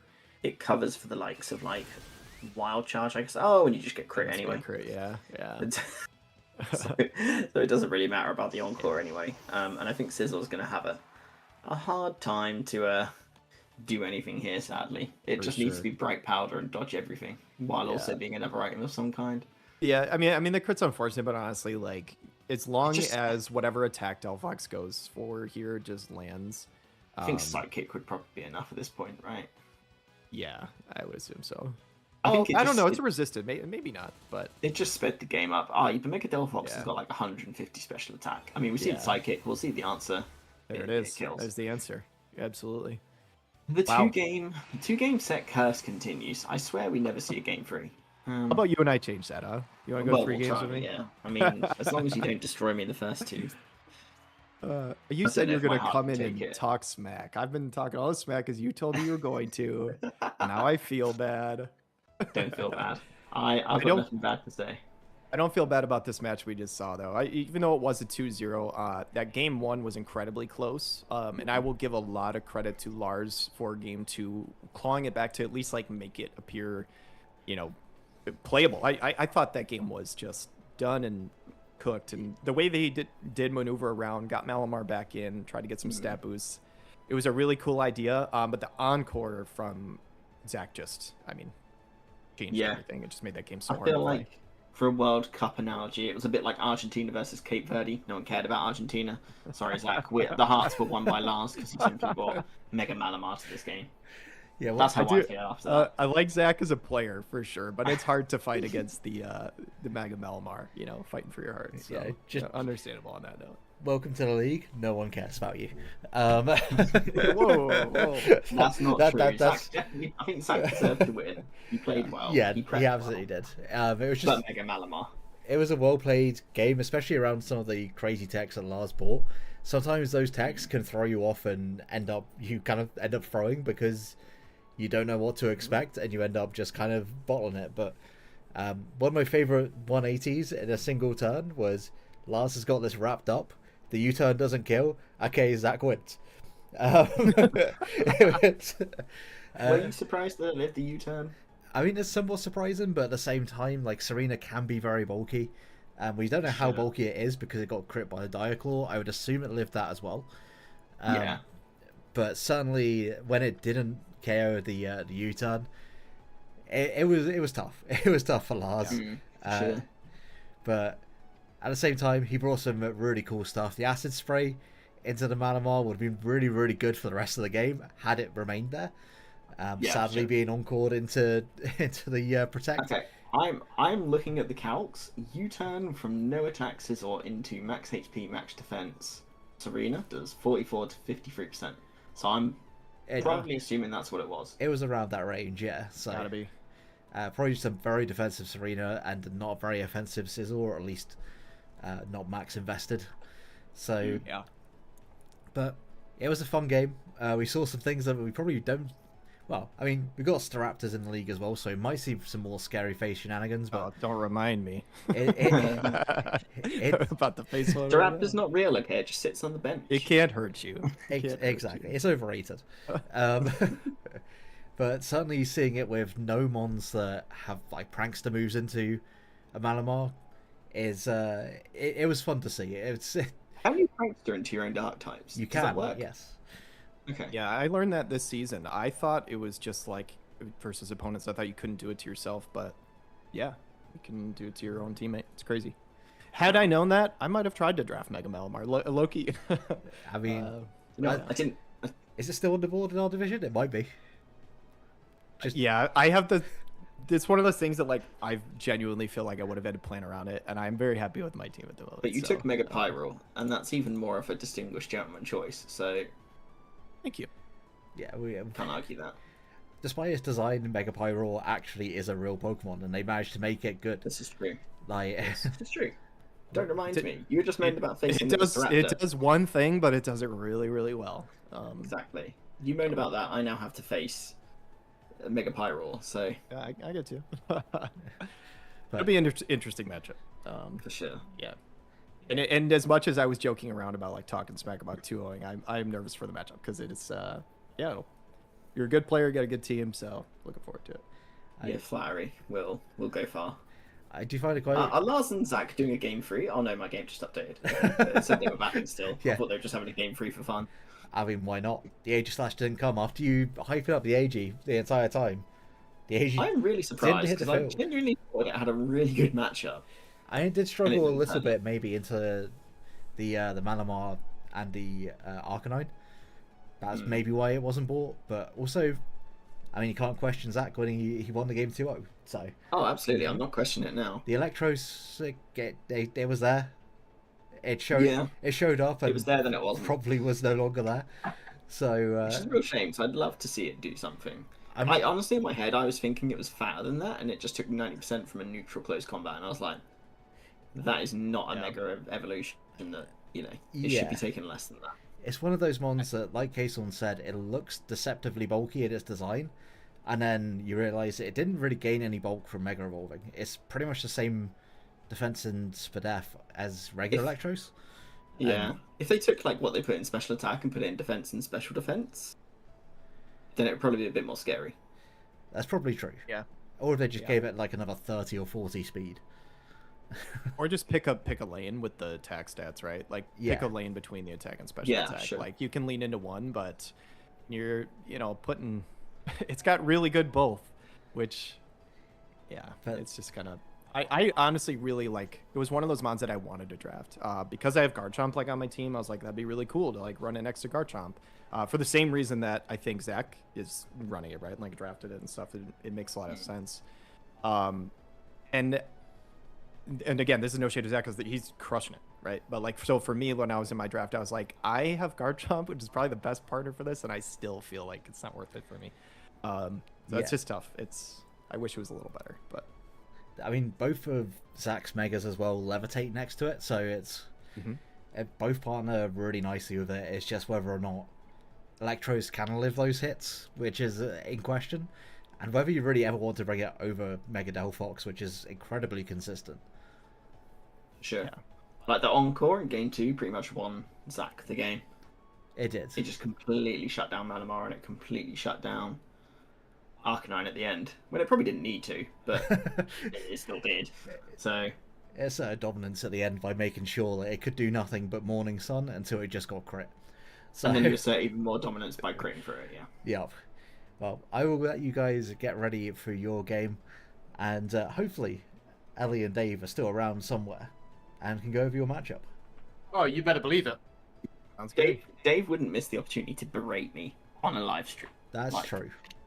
I would never do something like that to you. Oh, sorry, I thought that was Kason talking. Yeah, absolutely. Wow. Wow, that's so offensive to K-Sword. Wow. Yeah, sorry, I mixed you up with Jack. That's possibly the worst thing I could have done. No, I'm looking forward to this one. This is going to be very entertaining. You won week 1, right, didn't you? Case on. I did, yeah. It was Yeah. 3 games, so Okay. playing against Matt Well, was a good series. our main aim here is to actually provide a game free on stream. That's the goal. So we both have agreed, obviously, if we win game 1, we're going to hard throw game 2. So yeah. Yeah, I mean, For content purposes. Yeah, Not because, exactly. we don't want to, sweep each other or be swept, but yeah. I just can't be getting swept by a Mega Pyro. I don't think I'd ever live it down. I mean, if it was a regular Pyroar, then yes, but a Mega Pyroar is actually quite I mean, good. who says K-Sawn So- has to Mega Evolve it just to assert a dominance? That- Regular Probably on, like- Pyroar is actually a crucial part of my strategy this week. So, Yeah. Oh shit, it's Moxie, isn't it? yeah, Moxie. I also have Moxie Noble Roar Tex. That's what I'm going for. So Please no more Raw Meister Raptor. That'd be lovely. you got it. Yeah, that's for the game 2 after I win game 1. They're That's already the, prepping for game that's 2. the strategy. How boosted can I get that Raptor? That's the goal. I mean, I'm also looking I at also- it as I a King also- Gambit there that could also appreciate that Noble Roar. Yeah, if you Noble Raw me, If I'll it I'll works Noble that Raw way, you. I would. It's all good. I wish. I don't think you can side Defiant. I don't think. No, you but can't. That would be really No. No, but if you Yes, That would do be it to a Magic completely Bounce broken. one, There's 2 things I really enjoyed about that exchange, talking about throwing the game 2. Number 1, Kason saying, "Oh yeah, I'll just do it to your Staraptor so that you can we throw the second game," assuming he's going to win game 1. Part 2, Jack agreeing. Loki, I might just get dumpstered here. I wouldn't be shocked. So Well, only All right, time will I'm gonna- tell, fellas. yeah, best of luck, Death Fanatic. I'm gonna hop on. Yeah, the call best of here. luck. Have Best fun of luck. to the Good luck, casters here. So Deafen us, please. yeah, I'm gonna hop No. out of here. no. Oh, that's rude. Right, he's gone. I can talk shit.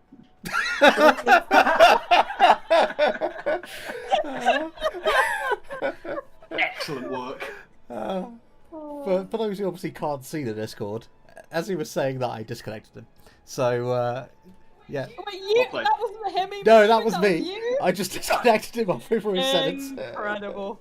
He doesn't have the wit to do that himself. It begins. But yes, matchup is on your screen right about now. Yeah, You know, the aforementioned. I'm conflicted, Dave, because there is a Stunfisk, but it is on Jack's team. Yeah. So, like, do we root for him? Or I can't bring myself to do it. I really, I don't know. It's a bit much. It's just a It bit is. much. I mean, Jack's put together a very interesting team. Obviously, you've got that Mega Staraptor Grimmsnarl stuff that is being used all over the place. There's a few comfort picks in there for him. We know like the Vile Plume is a big comfort pick for Jack. He loves getting some usage out of that. Kayson's team is definitely a very interesting one. I was speaking to him while the drop was going on about the Mega choice, because I know he was looking at Mega Scrafty as one of his options, but in the end decided to go with the Mega Pyro. Very excited to see what Mega Pyro can do. I was a day one Mega Pyro hater. I thought it was absolute garbage. But, you know, I've been wrong so very many times before.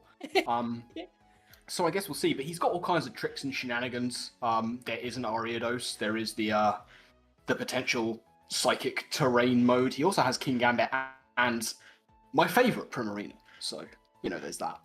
I've just had a disgusting thought of Metacham gets skill swap, correct? Yes. What are our feelings about skill swapping huge power onto like a mega Aerodactyl?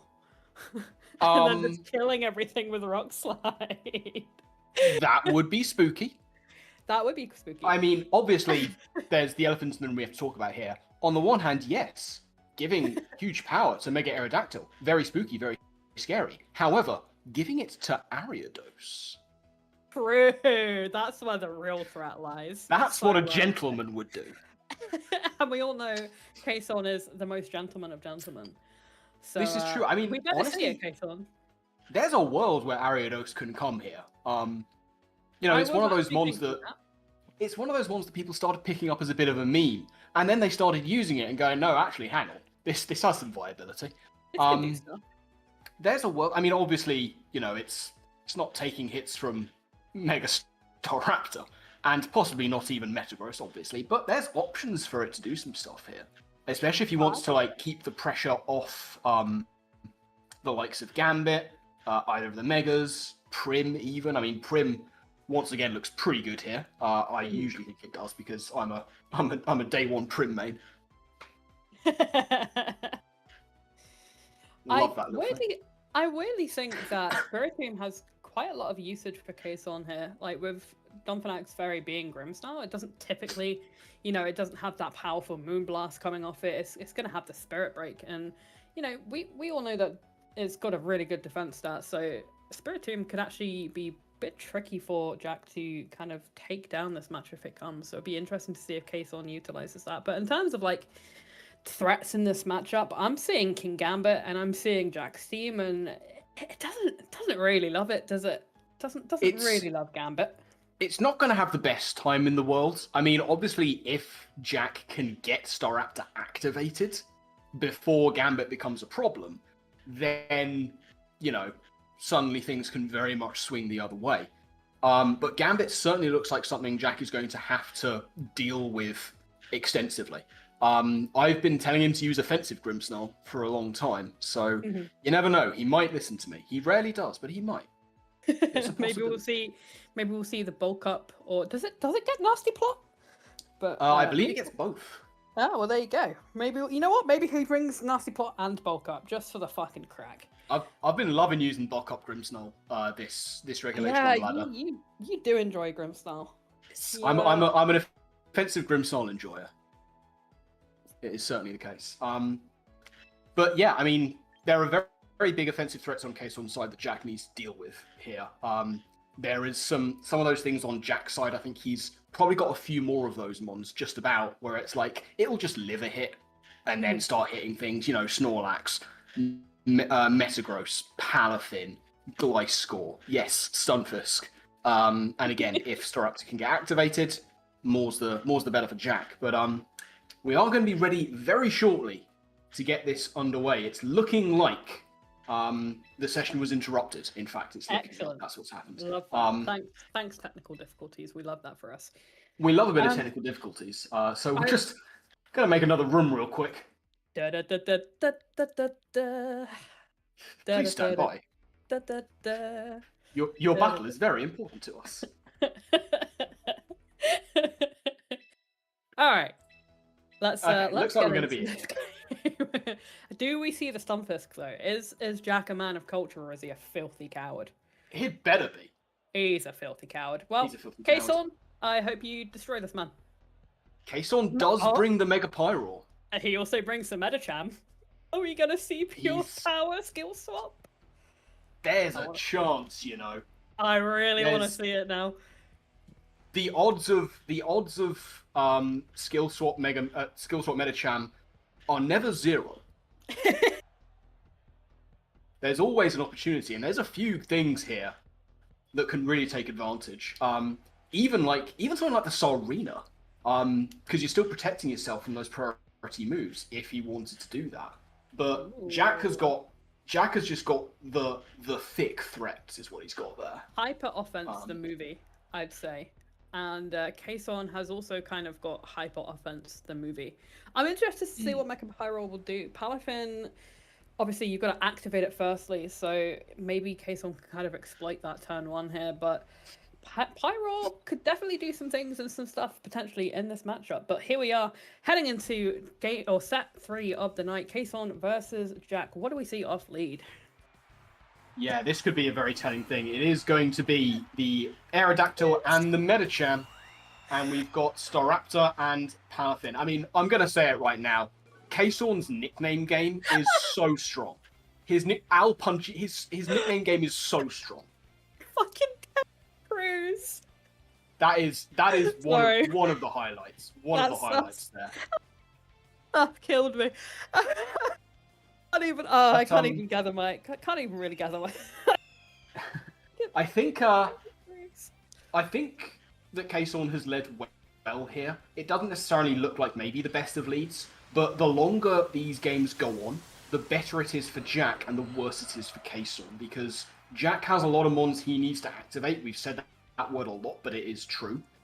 So as long as Kason can prevent that from happening as much as possible, as quickly as possible, then he's in a much better position. You see Fake Out coming in on the Palafin, and it's going to be Tailwind from the Mega Aero. So we've got Speedy Medicham. That is never something you like seeing.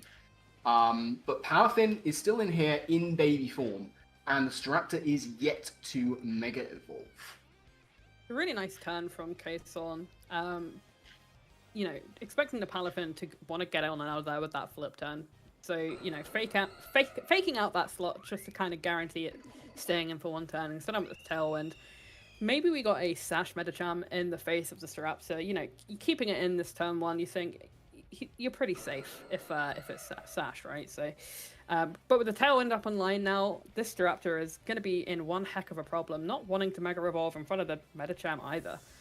But we're going to see a swap out from Kason here into Katy Fairy. What a nickname. And Staraptor doesn't like the matchup either. That's going to be the Metagross coming in. Solid switches there, as the Psycho Cut is going to do precious little damage to Metagross. And are we going to see a flip turn come in, perhaps? We are.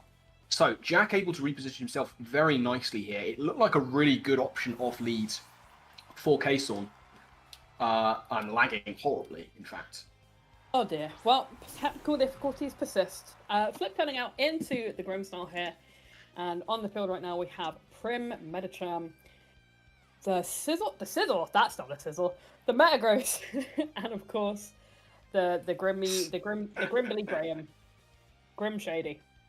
The Grimbley Graham. I love that. Grim Shady. I'm back. My internet has been having a time of It's late. okay, So though. occasionally it just lags and I'll just stop talking and you'll just have to take over. That's just the way Fine. of the world. That's just how it be sometimes, Yugi. You know, as that one guy said. It truly do. Mm-hmm. It truly do. But yeah, we've seen all 4 mons revealed on Jack's side very early, so Kason kind of moved from there.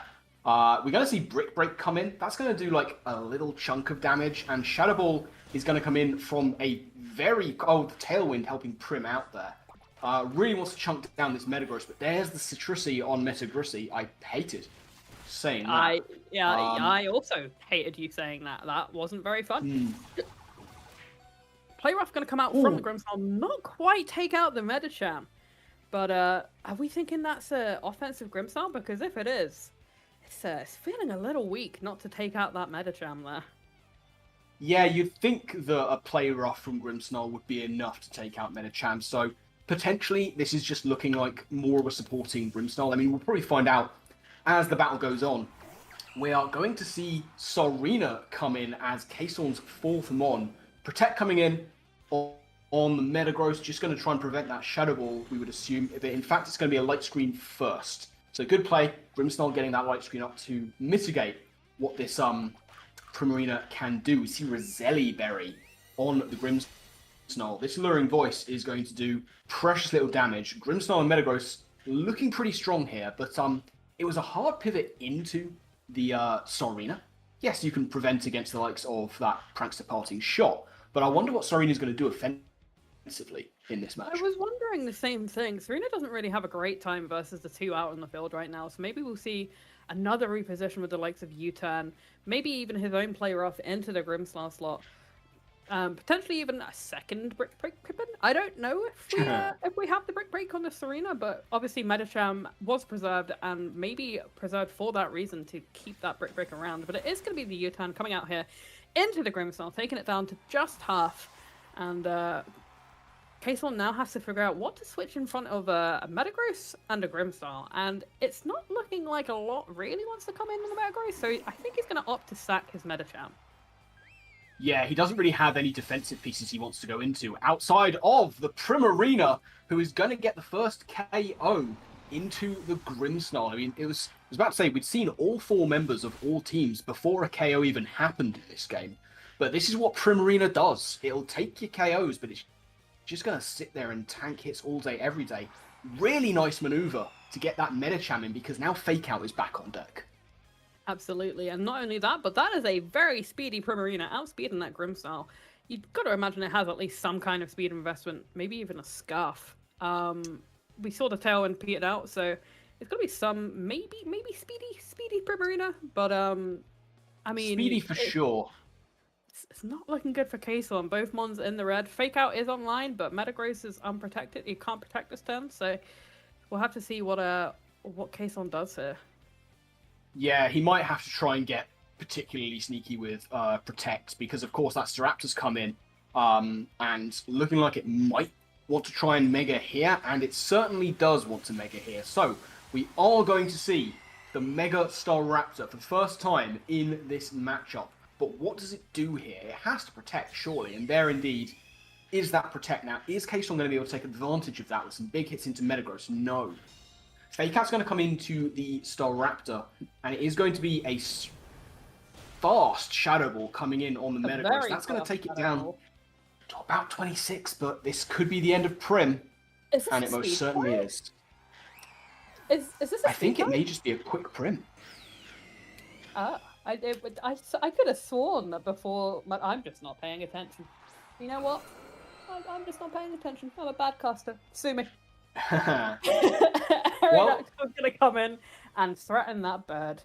But we still got the threat of Bullet Punch from the Metagross here into the Aerodactyl. So I wonder if Kaysor is gonna pivot out into the Serena here, trying to prevent that from happening.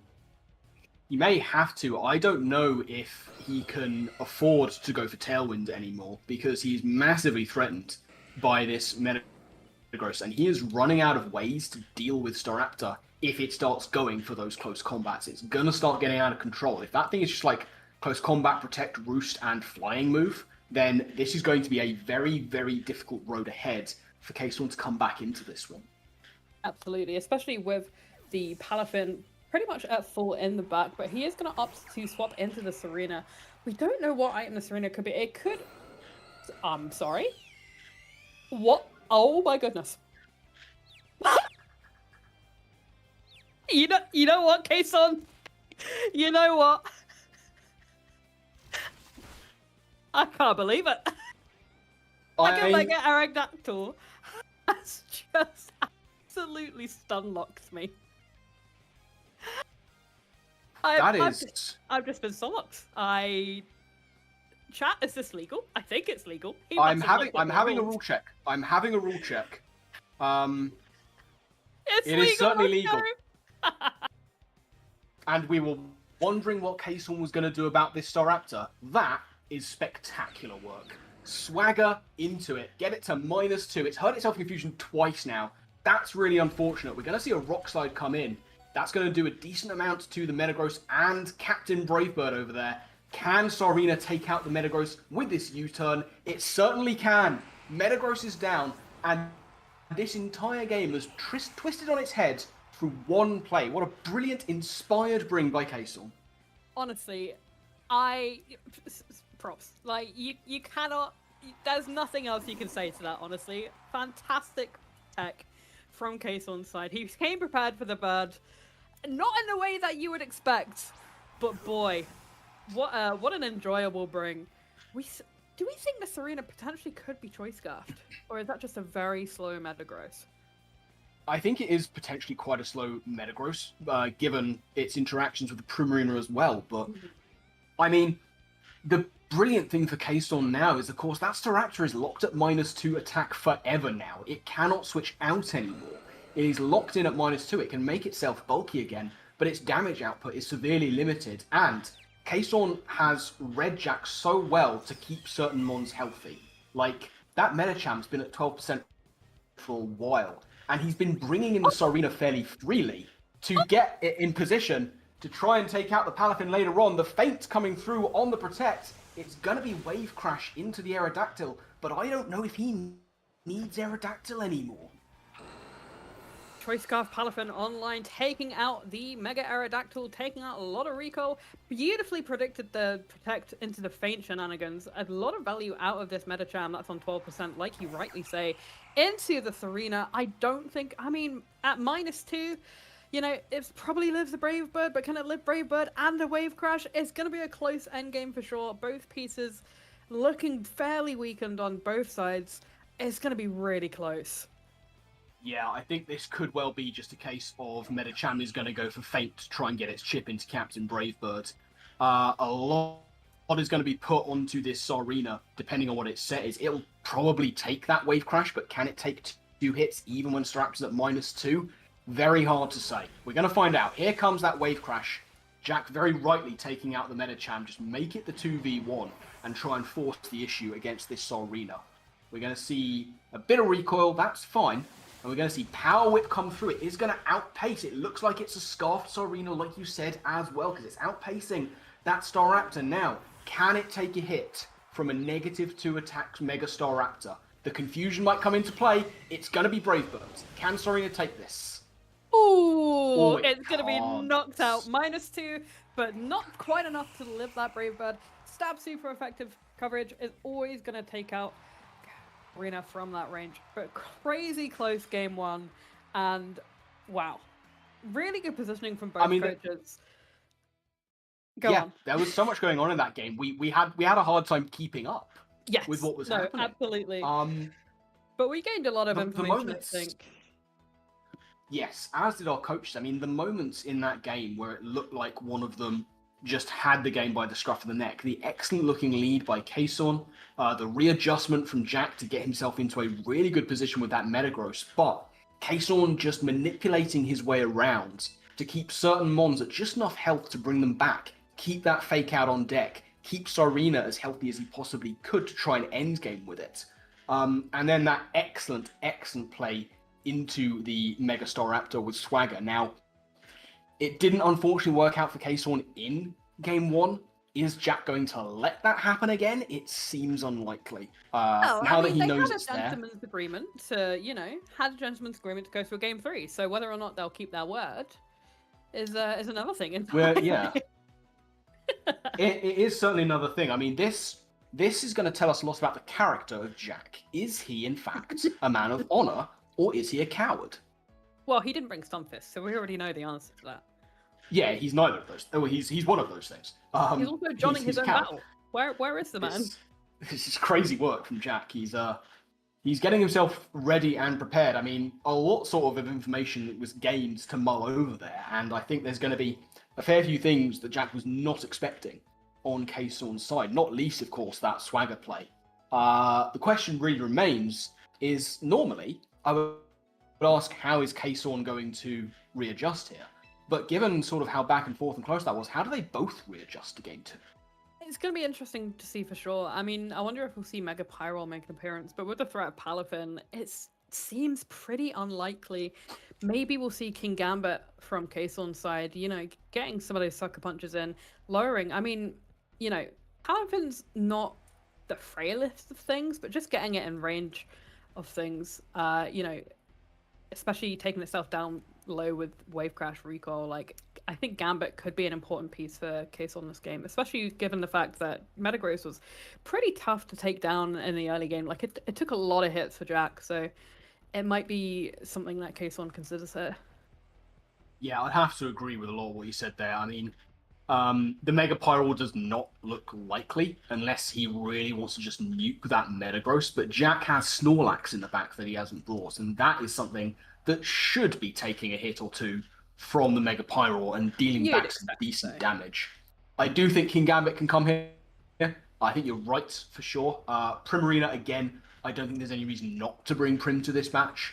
You know, it's just got a very nice matchup. But again, Jack has that Gengar in the back as well if he really wants to go with that mode. So there's a lot of like thought and counter-thought going on here with a couple of teams that have a good couple of modes going on that our coaches have to prep for. Mm-hmm.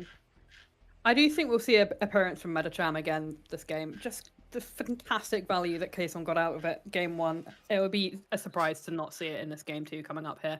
But let's see what our coaches decide to lead with in this game 2. Do we see any adjustments, any different leads, or perhaps the same leads? It's actually going to be Mega Pyro making an appearance and Palafin and Grimmsnarl on the other side of the field for Jack. Now this is interesting. Yeah, I didn't think we were going to see the Mega Pyro. But here it is. I mean, you have to imagine that it is going to Mega. I mean, you don't bring your secondary Mega in Mega Pyro and not Mega it. Like, with all due respect to Pyro, it's a bad Pokemon. Yeah, I'm just going to come out there and say it. It's not the best. Also, here can we it is. shout out Lion Gosling? Outstanding. Mega Pyro putting on the fantastic Mega Hat. I mean, can you even really say fantastic? What is that design, man? What is this fuck-ass design? Fake Out going to come out into the Palafin. Light Screen coming out from the Grimmsnarl. Greatly reducing this damage output from the Pyro here in a moment. But it's going to go for the Willow, and it's going to miss the Palafin. Super unfortunate. That's really tough. That's really tough indeed. I mean, we know that this Palafin is choice scarfed. It's always going to be able to flip turn on out on the Lion, and especially with that light screen going up, immediately going to start limiting what the Mega Pyro can do here. And, you know, you don't want to readjust your leads so early, but the Mega Pyro is under a lot of threat here, just from that flip turn, which is kind of unavoidable at this point. It's fairly free, and it would have to be a switch into either the Sorina or the Prim to mitigate the kind of damage it can do, and then that frees up the play rough from the Grimmsnarl to really weaken the Medicham. So we're going to see Protect trying to mitigate what time he has with Pyro. It's going to be Parting Shot into the Protect. That's a good Protect. Is it going to be Flip Turn? Oh, it's going to be Flip Turn into Medicham. Good call. Good call from Jack. But we do still have a turn for the Medicham to do something. I imagine the Brick Break comes out here, obviously preparing for those dual screens on the other side. You know, seeing that from game 1 from the case on here, but yeah, not sure what Jack's going to go into. He is thinking about what he wants to swap into the Metacham here, and it is going to be the Metagross. Going for the Psycho Cut, not the Brick Break, and that was even a crit. Wow.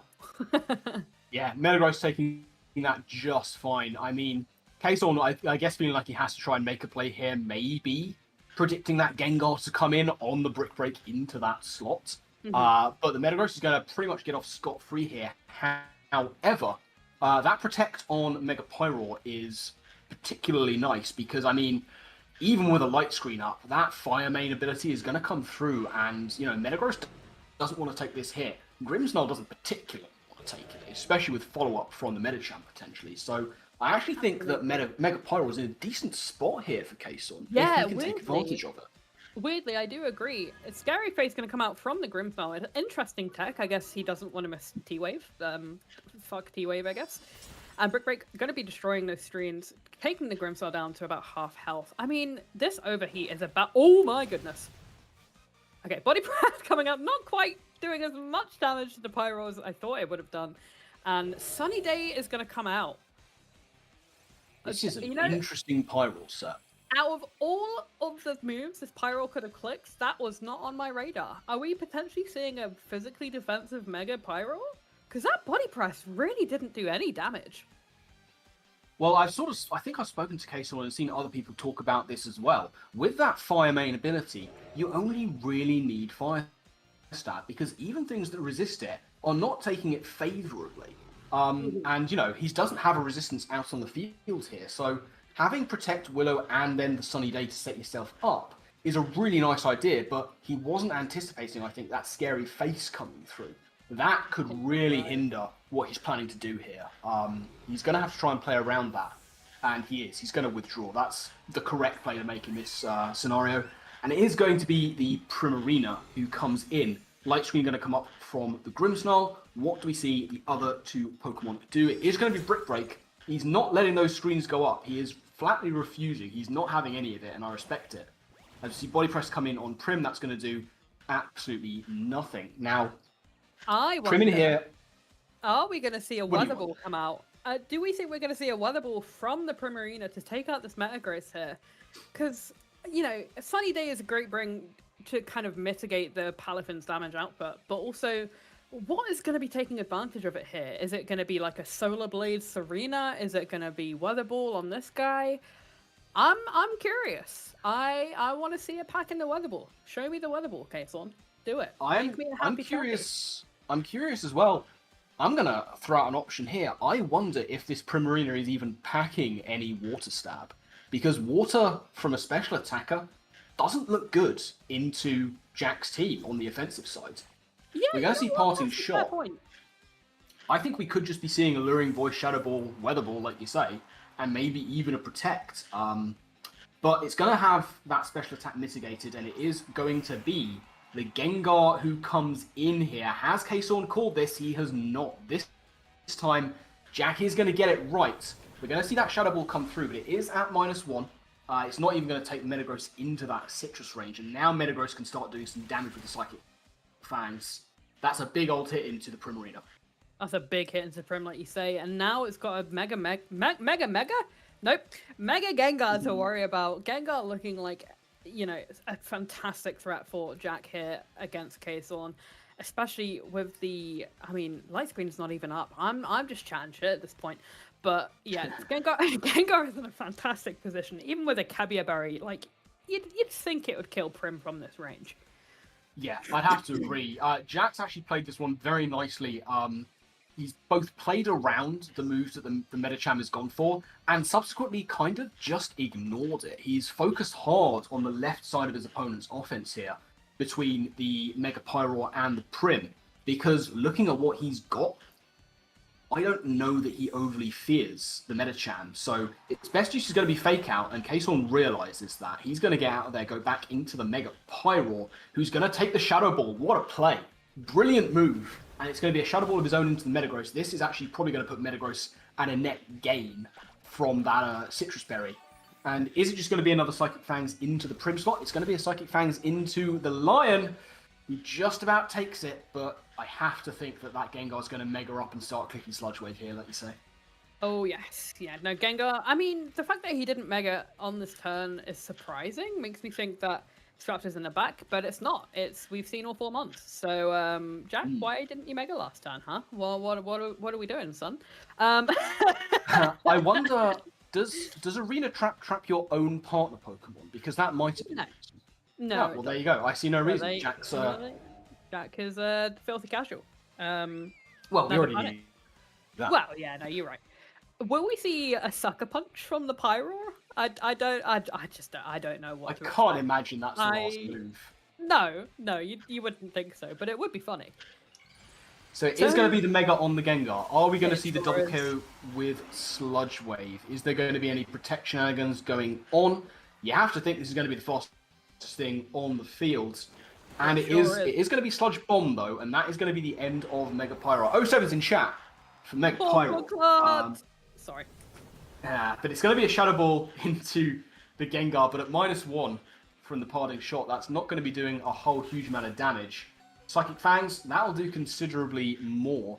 Now, Kason does have Medicham in the back. He does have Fake Out potential on deck. But I don't know that Fake Out really helps him in this scenario, because it's not going to do anything to Metagross, and then the Gengar can just KO whatever it wants. A lot is going to ride on what Kason has in the back, and I think it has to be Gambit for him to have a chance to get back into this one. I would absolutely have to agree with you there. If we don't see the Gambit here, Kason is looking like he's in a very tough spot. But it's actually going to be the Aerodactyl. It can't Mega either. This is just base Aerodactyl staring down a Metagross and a Mega Gengar. So not looking at the best spot. Grimmsnarl has had fantastic use and value from Jack this game. You know, Parting Shot completely nullifying this damage output from the Prim. Setting up the screens, while they may not be there, you know, to stay, it forces kind of Kason to have to stay in and take this damage on Medicham and click the break. So a lot of value from Grimmsnarl on Jack's half. And I don't know, he's looking in a tricky spot here. I'm not sure how Kason kind of recovers from this. I think the way he tries to recover from this is Medicham comes in for Primarina and he sets up Tailwinds, because that Aerodactyl, of course, can't Mega. The Primarina is looking like his best chance of doing any meaningful damage. And you have to imagine that with Primarina at -1, Jack might try and Focus Fire the... No, I stand corrected. You know what? Psychic Fangs from the non-Mega Mega Aerodactyl is going to take out the biggest threat to Kason's team. And now in comes that Shadow Ball, and now Metagross is at below half health. We are going to see an Ice Punch come in. Does this KO? It doesn't. Aerodactyl is able to hang on there. There is no freeze, but I wonder if there is enough left in the tank with that Scarf. There we go. There it is. There's the Scarfer. Yeah. I was going to say, like, that was a really good rearguard action play from Kason to get the KO there. I thought the other play was to try and get Primarina out, reset its special attack drop, and go for the Tailwind and hope that you can take the hits, and be left with Aerodactyl and Prim on the field to try and do that damage. But now with damage into the Aero, and I mean, they're both at 10 to 15%, it's going to be a Protect from the Metagross. This is just going to probably be, it's going to be a Flip Turn. It's going to be a Flip Turn to the Aero, that's going to take it out, and it will be Grimmsnarl coming back in.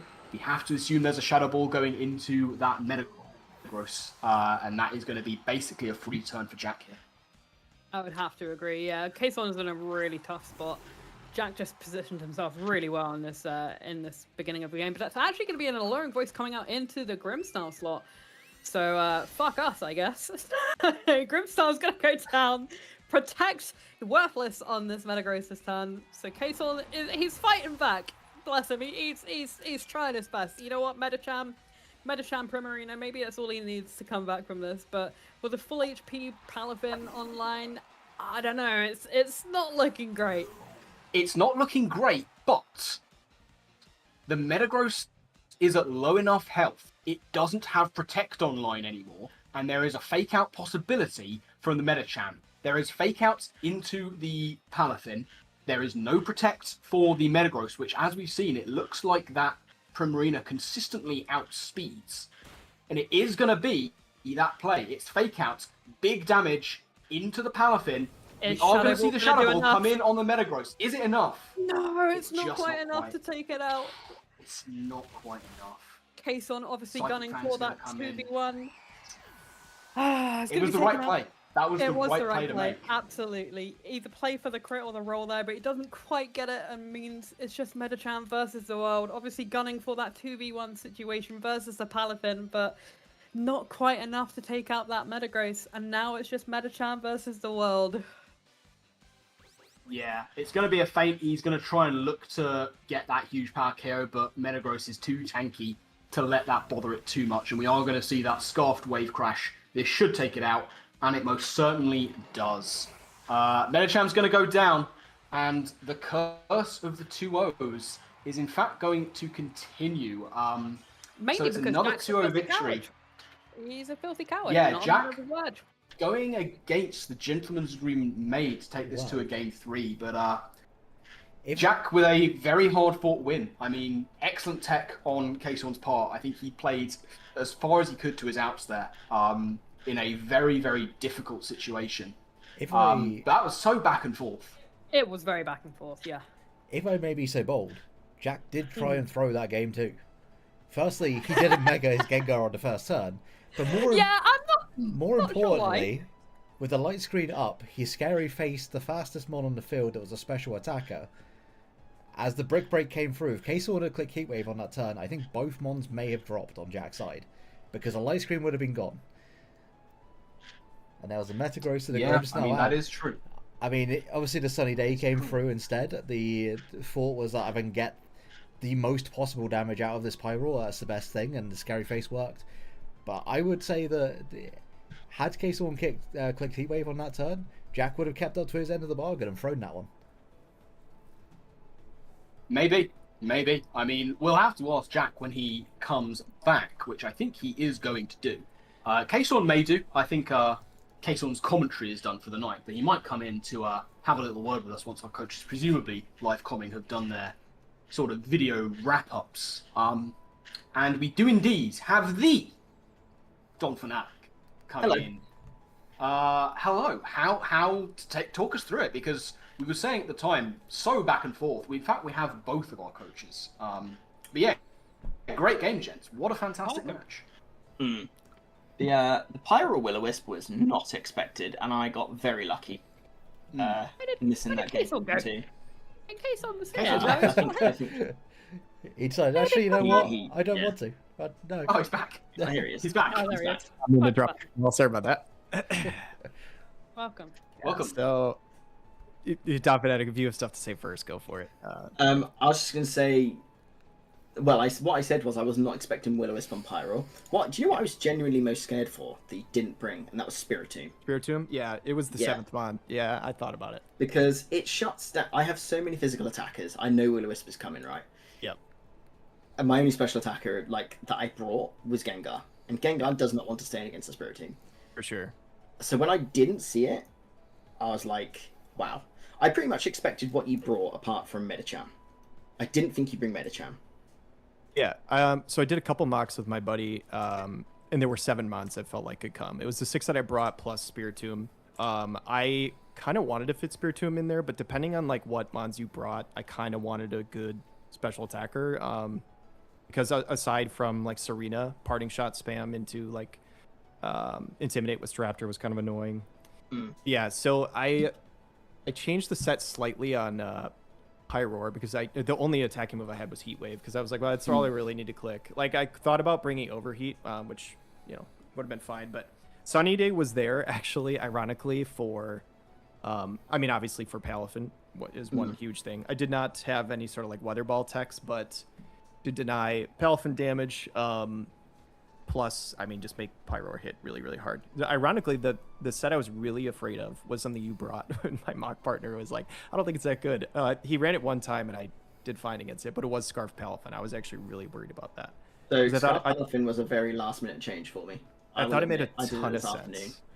I was Regular- originally like Jet Punch, Ice Punch, Drain Punch, because I was like, well, if you stop my Jet Punch, you're still weak to Ice Punch and Drain Punch, pretty much everything in your draft. Yep. And then once Serena's gone, I was like, Serena could come, but I have also got Staraptor and a Gengar that can kind of stop it. And then I also have a Metagross, which kind of walls it.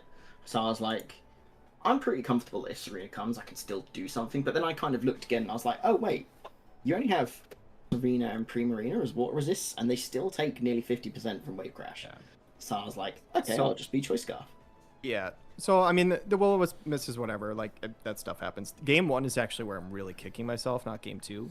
Because, I mean, Game 2, like, I could have just played better as a whole. But Game 1, I think I had the game if I noticed that Palafin was Scarf. And maybe not. Maybe I didn't. But I looked away early in the game where I think I should have realized that you were Scarf based on Prio, because I think I did a fake out. Turn 1, did. I believe, into Palafin, because I was worried. I was like, if this is Scarf Palafin, this is going to go really poorly. So even though I wanted to fake out Grim or Staraptor or whatever was in, I think it was Staraptor, I faked out into Palafin, and I looked away. So I didn't see when you flinched, and I was like, was that Scarf?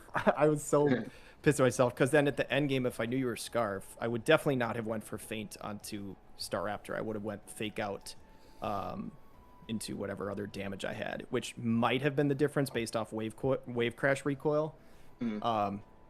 So like I might have needed to confuse, I'm not sure, but I would have had an actual win con where I didn't have a win con if because you were Scarf based on the play I made. But Yeah. that's how it goes. So. Shout out for the swagger tech. I know it's coming on something.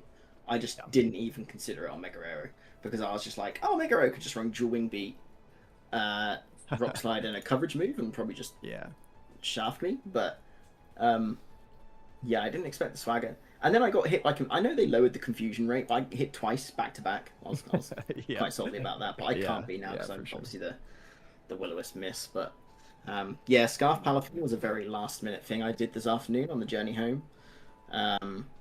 Because I had that realization that Wave Crash is just kind of free. Like, it does 90% to a Garchomp, and I'm just like, that's ridiculous.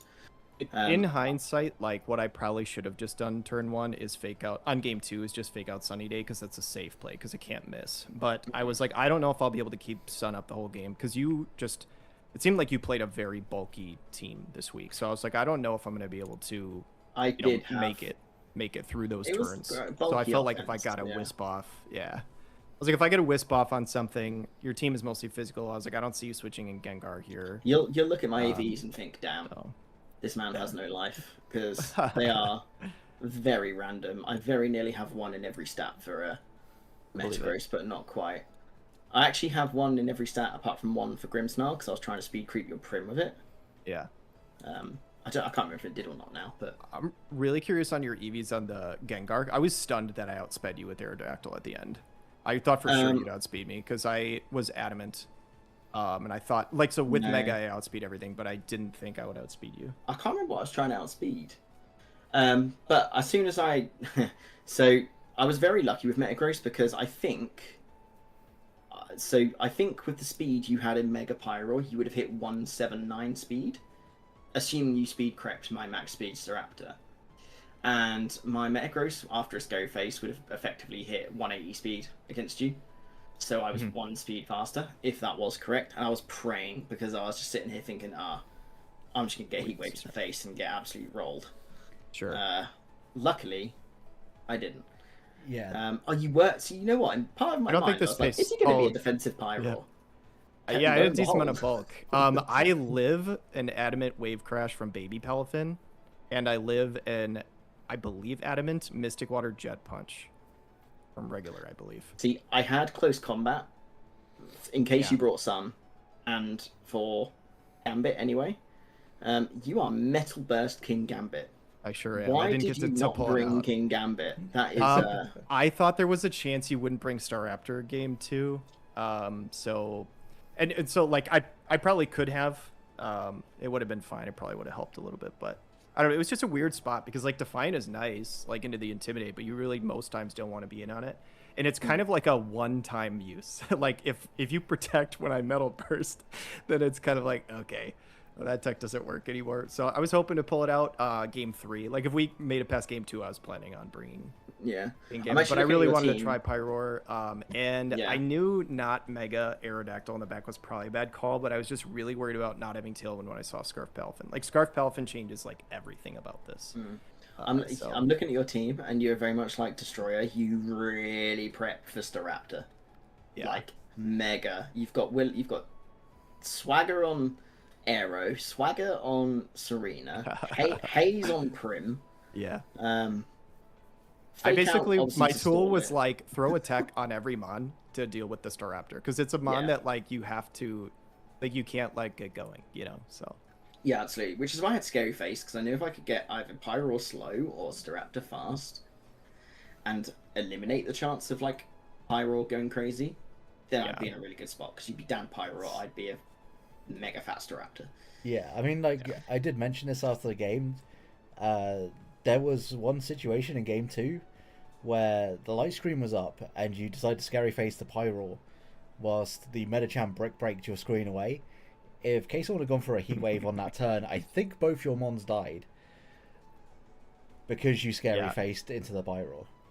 But in the end, obviously, it was a sunny day, and yeah, that's what I was talking about earlier. Like, I thought at that point I was going down and I was going to really, suffer. Luckily, Choice Scarf Palafin was just pretty solid in that last game, so it wouldn't have been over, but it would have been harder. for sure. I mean, Metagross Yeah. living throughout the entire game, no parting shot on the Primarina as well, going into the last 2 mons. I think the K-Storm probably would have won from that turn, but at the same time, to expect the scary face specifically there was always going to be very difficult. And I don't blame K-Storm at all for going for the Sunny Day, thinking that, hey, I'm going to brick break here, and then next turn I can just go for this big heat wave in the sun, and hopefully nuke both mons. Like, it makes a lot of sense. But at the time, I was like, Jack is actually holding up his end of the bargain here. He is trying to throw. I don't think I was throwing. I just genuinely had nothing else I could do at that point. I was very much thinking he was going to heat wave, but I didn't really want to swap into Gengar and just get bodied. And I thought about Palafin- heat waving, but I was like, Palafin comes in and like takes it decently well, and if you do like take that, then you just kill me on the next turn. So I was like, if you protect on Metagross, if you switch Palafin, like there were a few different plays you could make that I was like Sunny Day kind of covers for these. But realistically, like, yeah, in hindsight, the better play was probably just turn 1, just click Sunny Day, because it's less risk. Because 15% chance to miss Will-O-Wisp is just tough. It's It's, tough. 85% It can really. it can always come back. Can always come back to bite you. Yeah. Is the Willow plays. I mean, I'll from a also- sort of a commentary. Go on.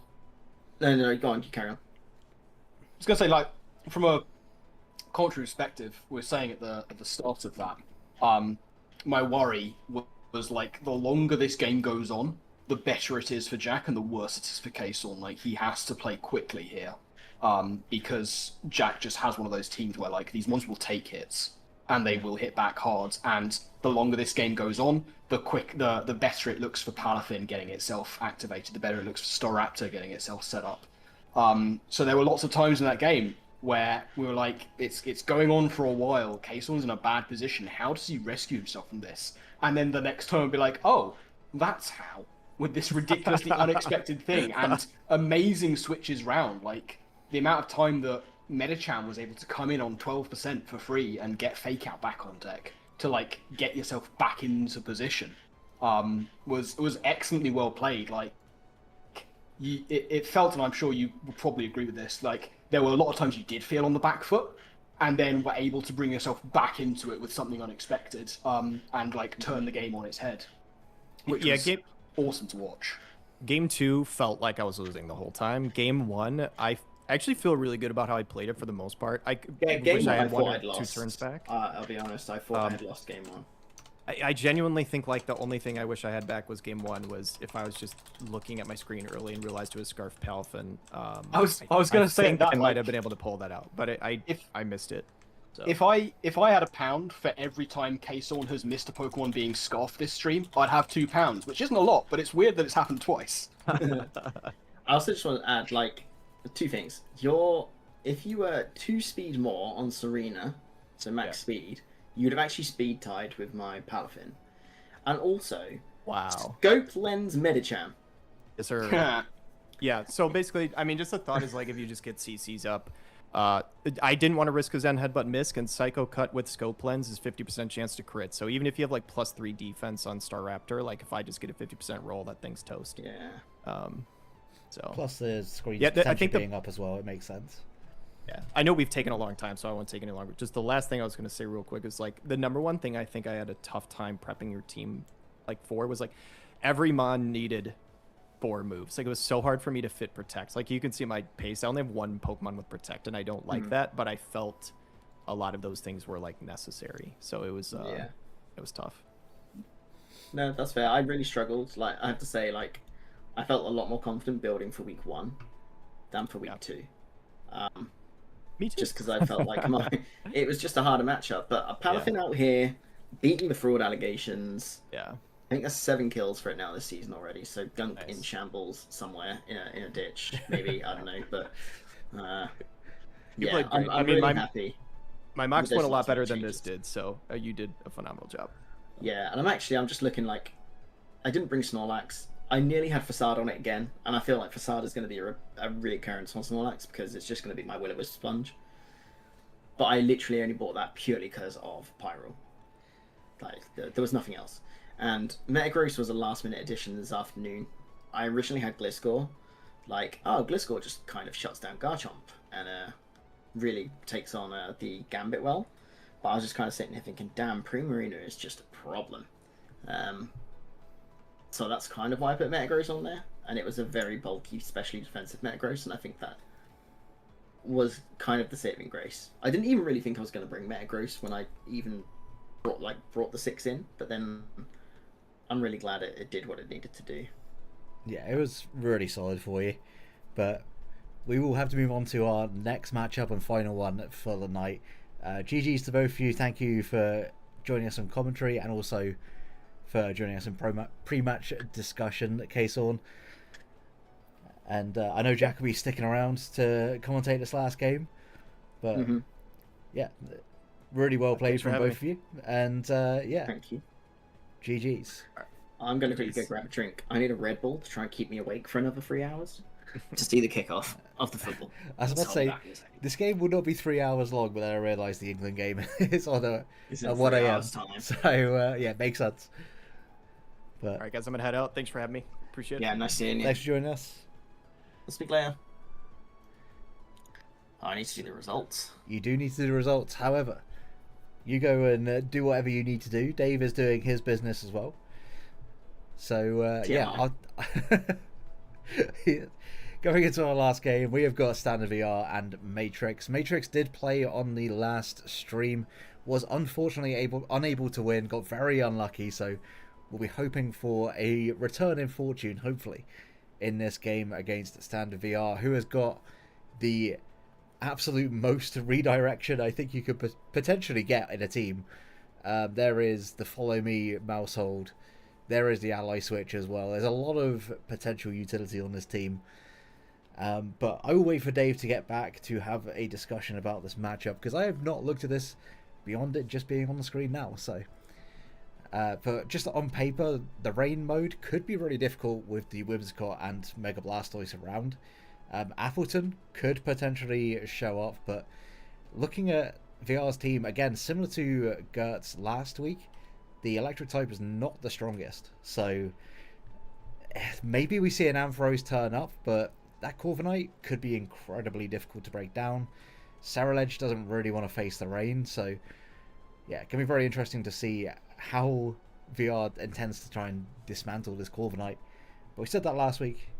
There's a good chance that we could be very wrong about it again, and it just drop to being focused down on a single turn. But Ellie has joined me, I believe, just to not leave me by myself. What? Where did everyone go? Jack went to get a drink, and Dave went to go to the toilet. So, I see. Well, literally, as I threw it to the matchup, both people went. All right, so we have Rain versus Mega Blastoise, which is an interesting matchup. Yeah, the Rain. What have you covered so far, Jack? I said that the rain could be a little bit difficult because of the Mega Blastoise. There's also mons like the Whimsicott, which provide a resist to both of Swampert's stabs, but also has the Tailwind. There's also the redirection in Mousehold and potential ally switch on Ordino as well. But I did note that the Corviknight looks really difficult to take down, especially if there is the rain, because Ceruledge doesn't want to face the rain. It doesn't really want to face the Meowscarada either. And the other mon that can take that down super effectively is an Ampharos. So we could see the Ampharos turn up. Great. I was going to say, Corviknight does look very tricky to take down. I do really like Mega Blastoise in this matchup. I think Blastoise is going to be a gigantic threat for Matrix. And by Matrix, I mean Standard VR. This is really hard to do whilst playing an Overwatch game, by the way. So apologies. The multitasking is impressive. Okay, I'm back. I'm not the best at multitasking. Back to your Overwatch game, you're fine. Wow, you want to get rid of me immediately? I see how it is. I mean, you want to get rid of yourself, I feel like it. Not true. You know what really interests me about Standard's team is that third row. It's a... Like, Hisuian Zoroark I've used and is great fun. We love a bit of Ordino action, and regular Eternal Floette was an interesting pickup. It raised a few eyebrows when it was picked up.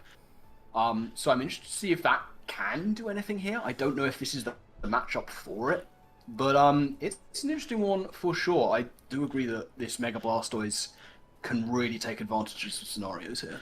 Yeah, also just the fact that there's the Whimsicott plus Gyarados combination makes Mega Swampert's life really difficult, so we could see the Mega Dramper. I think instead, I wouldn't be surprised at all to see the Corviknight and the Meowscarada in this matchup. Both look like they can do a lot of work.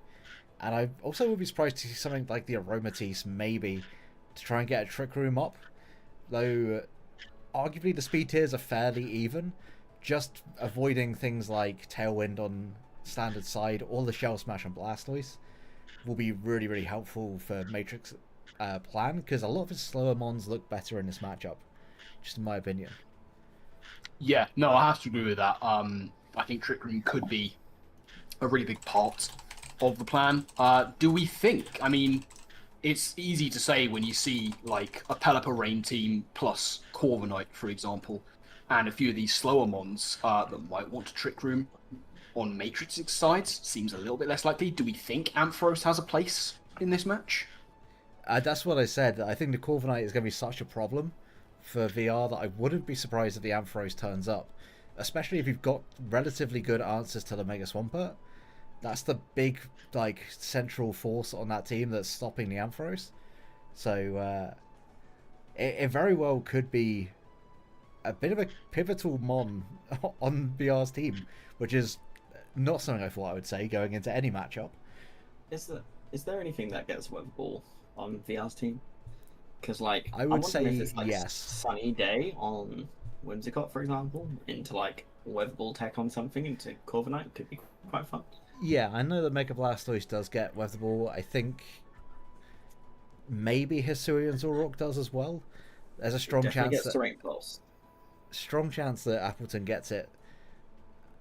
But honestly, it's not like a move that I necessarily look up that often, so I couldn't really say off the top of my head. There's now Dave, the connoisseur of the electric terrain. What are the odds of seeing electric terrain Ampharos Terrain Pulse? I'd say they're probably quite slim, but it's a possibility. I would say, yeah, I don't know whether it's gonna be the bring here. I would love to see it, but I think if you're looking at Terrain Pulse on, for example, the Blastoise, looking to try and deal with the Pelipper and the Corviknight, I think the Blastoise is just going to rely on its raw, like, stab water power, especially if the Pelipper is in. Like, yeah, it resists water, but how much does it resist Mega Blastoise in the rain on the special side? Not a huge amount. No, if Pelipper brings the rain. Corviknight too.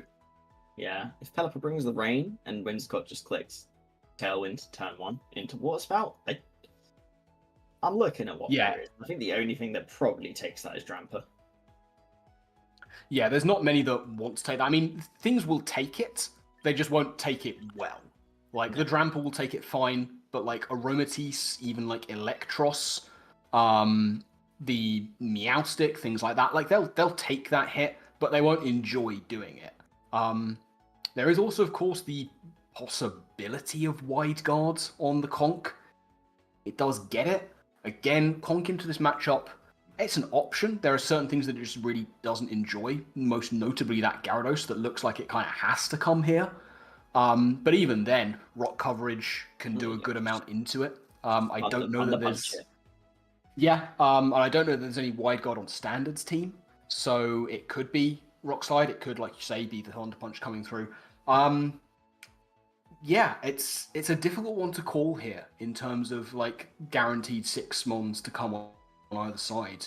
I fear that Standard might have to play a little bit reactively, depending on what Matrix does, and if Matrix does want to go hard rain, then unless he gets that lead right, with the likes of Gyarados and something else to try and deal, then he could be in a tough spot early on. It seems that we might be having a few little technical issues with the room, ladies and gentlemen. But I think is Kason holding up the room? He might be. That's unfortunate. Yeah, Kason apparently is preparing on court 1, so unfortunately we're going to have to move away from that one. Okay, looks like we're now getting into it. Yes, we certainly are. So here we go, gang. The final game of our stream today. Sunday night showdown. And- Look at that, Dave. You called it. There is the Dramper. But there is also Dramper the Floette. here. Yeah, the Floette has come, which is interesting. I think Floette gets some kind of protective ability. I forget exactly what it is. I'm not sure, but I'm also looking at Matrix's team, and it does not like Floette. And because it's not the Mega, it could just be running like Scarf Moonblast, and yeah, there is nothing that resists that at all on Matrix's team. I wonder if... Sorry, go on. I was going to say, the ability is looking like Flower Veil, which protects grass types from having their stats lowered. That's not amazing. Symbiosis is another one it looks like. I'll be very interested to see what that is running. I think so, yeah. I wonder if we're going to see like a fake tears combo from the Whimsicott to support it. That could be quite strong. Yeah. I mean, there is Mega Blastoise. We kind of said Mega Blastoise can just... I mean, Mega Blastoise can also just click moves here, right? All it needs is water coverage and fighting coverage into this team, and it can certainly do a lot of work. There is no rain on Matrix's side, which is interesting. He's going to lead with the Meowstic and the Aromatisse, as we see the regular Floette and the Blastoise. Not necessarily any leads that I was anticipating. It looks like Matrix is looking potentially to get some shenanigans going very early on. Both of these mons are known for that, but can he afford to not be proactive into Mega Blastoise with these two? I wonder if it is going to be a hard Trick Room. We could see Fake Out on the Blastoise, potentially into Calm Mind. Yeah, I think we either see Light Screen or Fake Out into, I would say, probably the Blastoise is what I would be more immediately afraid of. Because obviously we want to stop the Shell Smash, we want to stop the Water Spout just coming out here. So we do see the Fake Out. It doesn't affect Floette. Oh, it's not the Floette. Oh, no, it is not. We forgot about the Hisuian Zoroark. However, what a I was going to say, what is the Zoroark? Oh my god, it's raw. What a turn one. Under prioritizing the Trick Room to deny the Trick Room and disguising the Zoroark. That's a really, really cool bring. That's a very cool bring. It seems to be that he has absolutely hard-called that lead, which is not a lead I would have hard-called, but really well played. Matrix is going to have to really readjust here. The Mega Dramper is on the field at the very least, and we are going to see it Mega up immediately. So, what can Mega Dramper do here? He must feel confident that he can live the hits. Obviously, it isn't the Floette on the field, which makes things a bit easier. It is going to be the Prankster Light Screen. It's going to chew the hit with that. And it's probably going to get a Berserk boost here and hit something incredibly hard back. You see it's going to be Aura Sphere. This should live. It certainly will, and like you say, that is looking like Berserk boost territory. Now, what can the Dramper do here to cause damage back? It is going to be a Thunderbolt into the Mega Blastoise, and that leaves it on one invisible Focus Sash on the Mega Blastoise. Expertly EV'd, it has to be said, but big damage. Yeah, that's heartbreaking for Matrix. I imagine we're going to see... And are we going to see another Roar here? I think we'll probably see that coming out just to stop the Trick Room. But I wonder if Matrix will take like the offensive approach and just Moonblast the I think it could be. spot. It could very well. If that Blastoise is packing Flash Cannon, then it might just be Flash Cannon into Hyper Voice. Get rid of that Mega Dramper, and try and get rid of the Aromatisse as well. But the Light Screen is up, so that is going to be a bit of a problem for him to get through. It is going to protect. Yeah, I wonder if... I think Dramper probably would survive a Hyper Voice, but not the combination of Aura Sphere into a Hyper Voice. You see the Gleam? So that's a nice bring. So they did Roar, expecting Trick Room, because the Aromatisse has gone first. So nice read from Matrix. Yeah. Good read from Matrix, but that Roar is going to allow to see the entirety of Matrix's team, which is very nice. It's going to allow Standard to see the full team, and it is going to be the Eel. So this is very much not the team that I think we were anticipating at all. So we know Standard's got the Floette in the back. I wonder what else. I probably think it's going to be the Serral Edge as the other one, because I think Winds and Mouse are probably a bit too passive. Yeah, and they seem more like lead Pokemon. Obviously, Standard went in with a plan here with his lead, and it's been very effective. Like, he has effectively shut down Trick Room, especially if he's able to get rid of that Dramper and force the issue with the Aromatisse. But with that light screen up, I think that might work into Matrix's favor, because he should be able to get that Trick Room up unless there is a taunt somewhere. Yeah. So we do actually see the hard swap into the Aromatisse. And Matrix is probably thinking he needs to get the Trick Room going. And unless we see... That could be a problem. That's scary. It's going to outspeed everything on the field here. The knock into the Zork is going to take it out. So, I mean, Matrix is making it close, that's for sure. But I feel that Standard's probably in the better spot here. Yeah, I would agree. I mean... it's the Mouse, okay. The saving grace here for Matrix is that it is a physical Electros, which makes sense, especially when you're looking across at the regular Eternal Floette. He needs to be able to hit that very hard indeed. But now there's Friend Guard, and I mean, you of all people know how big Friend Guard can be. But it's the Pop Bomb! Oh. Big Now, I wonder does that mean, though, it is actually Friend Guard, or is it a Technician? Well, it was it could wide well lens, be. so it's probably the Technician. Yeah, it's looking like it might be more of a defensive Mousehold build. Good protect on the Aromatisse. He's doubling into it hard. And I wonder if it's worth sacking the Dramper at this point, because I don't think you're going to get Trick Room up. I mean, yeah, Standard is doing his level best to stop that from happening at all costs. There is still one more turn of Light Screen, which is going to mitigate what the Floette can do, but he is going to look to take that advice. Good advice from Jack, as Dramper is going to come Matrix's head. It's not going to take this. Down it goes. Yeah, the Dramper's gone down. So I wonder, I think Eel's probably going to take the hit, so it's going to come down, if Eel can kill the Mouse here. That's what it's going to come down to.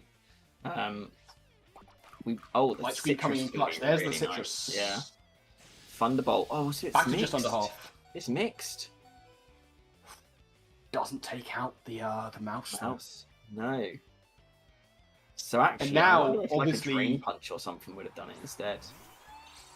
Well, the Aromatisse has to come in here, and I don't think the Aromatisse can afford to protect. No. I think either he has to just try for the Trick Room, or more likely, he just has to attack here. But that Floette has been ignored for maybe a little bit too long. It is still at full health, and it looks like the stab move on Eel is special unless he is packing dual stab with wild does it get charge or something. Does it get gunshot? I think it gets poison jab. So there's an option here. There is it. You know what I'm thinking? Right? If I'm Standard, I'm clicking Calm Mind, because I think you're either going to protect Trick Room or double protect to try and stall out. Or not stall out actually, because Light Screen's on their side, isn't it? So we do see the protect, and we're going to see a Trick Room. So we see the Pop Bomb, it hits. Now are they going to hit all 10? You really need to. We need to see the number stop here, really. Okay. Now I think that's game, because it's going to die to a Moonblast here. Oh no, wait. They Moonblast the Eel? Oh, and they Gleam, so they don't even Trick Room. That's surprising. Yeah, I think he just wants to take it to that 2v1, get the Mousehold out of there, or on the off chance that it is Friend Guard. But now, I mean, Dazzling Gleam from this Floette is looking like it might be enough to do the work, although we do still, I think, have 2 turns of Light Screen, so there's a chance that Eel might be able to. He's going to go for the Moonblast. Right? Yeah, that was the correct play. Get the Eel out of there, take it to a 1v1, because the Aromatisse can't do enough damage to you. It is going to be Trick Room. He's trying to give himself the best chance possible. But unless he has, a significant amount of healing, I don't think it's really mattering. This Floette is back to full. It has a Calm Mind up. There's only 1 turn of Light Screen left. I think the Matrix is just going to have to readjust for game 2 here. Yeah, but I'm looking at Matrix as 6, and I'm really worried as to how he can adjust. Because I'm looking, there's a Conkle there, there's a Meowscarada, there's a Drampa. Like, they're all weak to Fairy Stab. And then you've got Meowstic, which I'm assuming is support. And we've seen that this thing is Calm Mind, so and the Eel and the Aromatisse can't hit it. So Yeah, I'm really this float's a problem.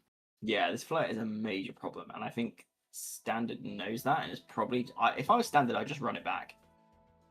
Yeah, I think you're honestly, right, and I think that Standard can afford to not lead with the Floette yet again. He can afford to keep it in the back and just try and nuke things as hard as possible. See how Matrix is going to try and respond the best he can, and just deal with those threats off rip if possible. And because once again, we've seen that a Floette endgame here is incredibly viable against Matrix's squad. I wonder how he's going to react to this. It might be a case of trying to get Protean activated on that Meowscarada, change it out of that Dark type. That might be his only shot, but I don't know if he's got much that can resist. No, I don't know if does Meowscarada get Iron Head or Gunk Shot or anything like that at all. It's one of those that might get like a niche coverage. Poison Jab might be an option, but I'm really not sure. I don't think it gets Gunk Shot. I genuinely think Matrix's best chance is clicking Flower Trick, and then I'm praying that Conkeldurr is Rosalie Berry, or like Max Special Defense to have a chance. Yeah, I say a chance. I don't know the calc, but in my head to have a chance of taking a fairy move. Yeah. I think it needs the Roselli, and it needs to have some kind of super effective coverage, show us the Poison Jab, but again, looking into the kind of supporting cast that has been brought against Matrix, can he even afford to run Poison Jab? Maybe for the Whimsicott he might have teched it on. It's an option, but I think this is going to be very difficult for Matrix as we get into Game 2 of the final match of tonight's stream. Standard taking a 1-0 lead into Matrix, and it is going to be the Eel and the Aromatisse, as we are going to see Ceruledge and Mousehold. So a debut for Ceruledge coming in here. Yeah, and I don't know how Standard is reading into Matrix's soul like this, but I am liking the Ceruledge's position here. I don't think Aromatisse is going to be able to touch it, and Eel's got knockoff. But if this is weak armor Ceruledge, then that this Ceruledge could quite easily get out of hand. You see the double protect? If this Ceruledge has clicked bulk up, or oh no,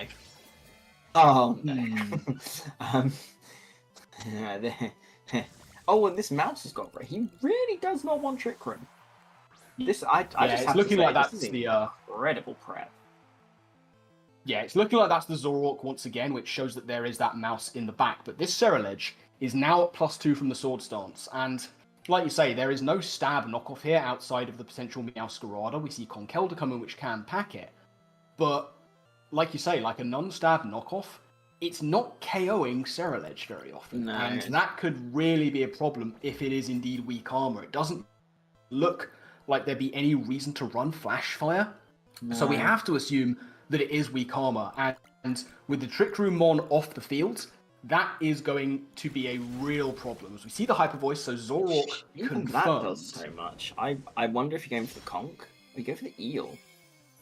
That's interesting. I would have thought the Conk is more of a threat than the Eel. Well, it's possible, but it is going to be Thunder Punch, showing that it doesn't really have all that. Jesus Christ! Oh, and the power. It's not happening. Armor. Oh, it's Life Orb. It's Life Orb. So is it Life Orb Iron Fist, not Life Orb Sheer Force? Looks to be.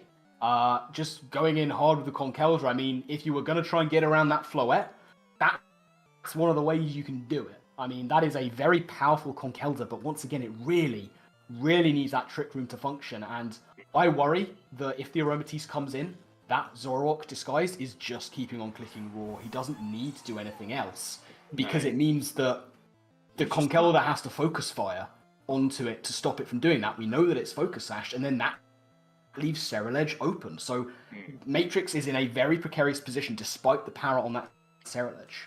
Yeah, for sure. The one redeeming factor means that, you know, if Aromatisse clicks Moonblast here and the Zorok does click Raw, it's probably going to get the KO on Mouse. We do see the Protect from the Conk. I wonder if you see the Bitter Blade into the Aromatisse here, just to really try and stop Trick Room.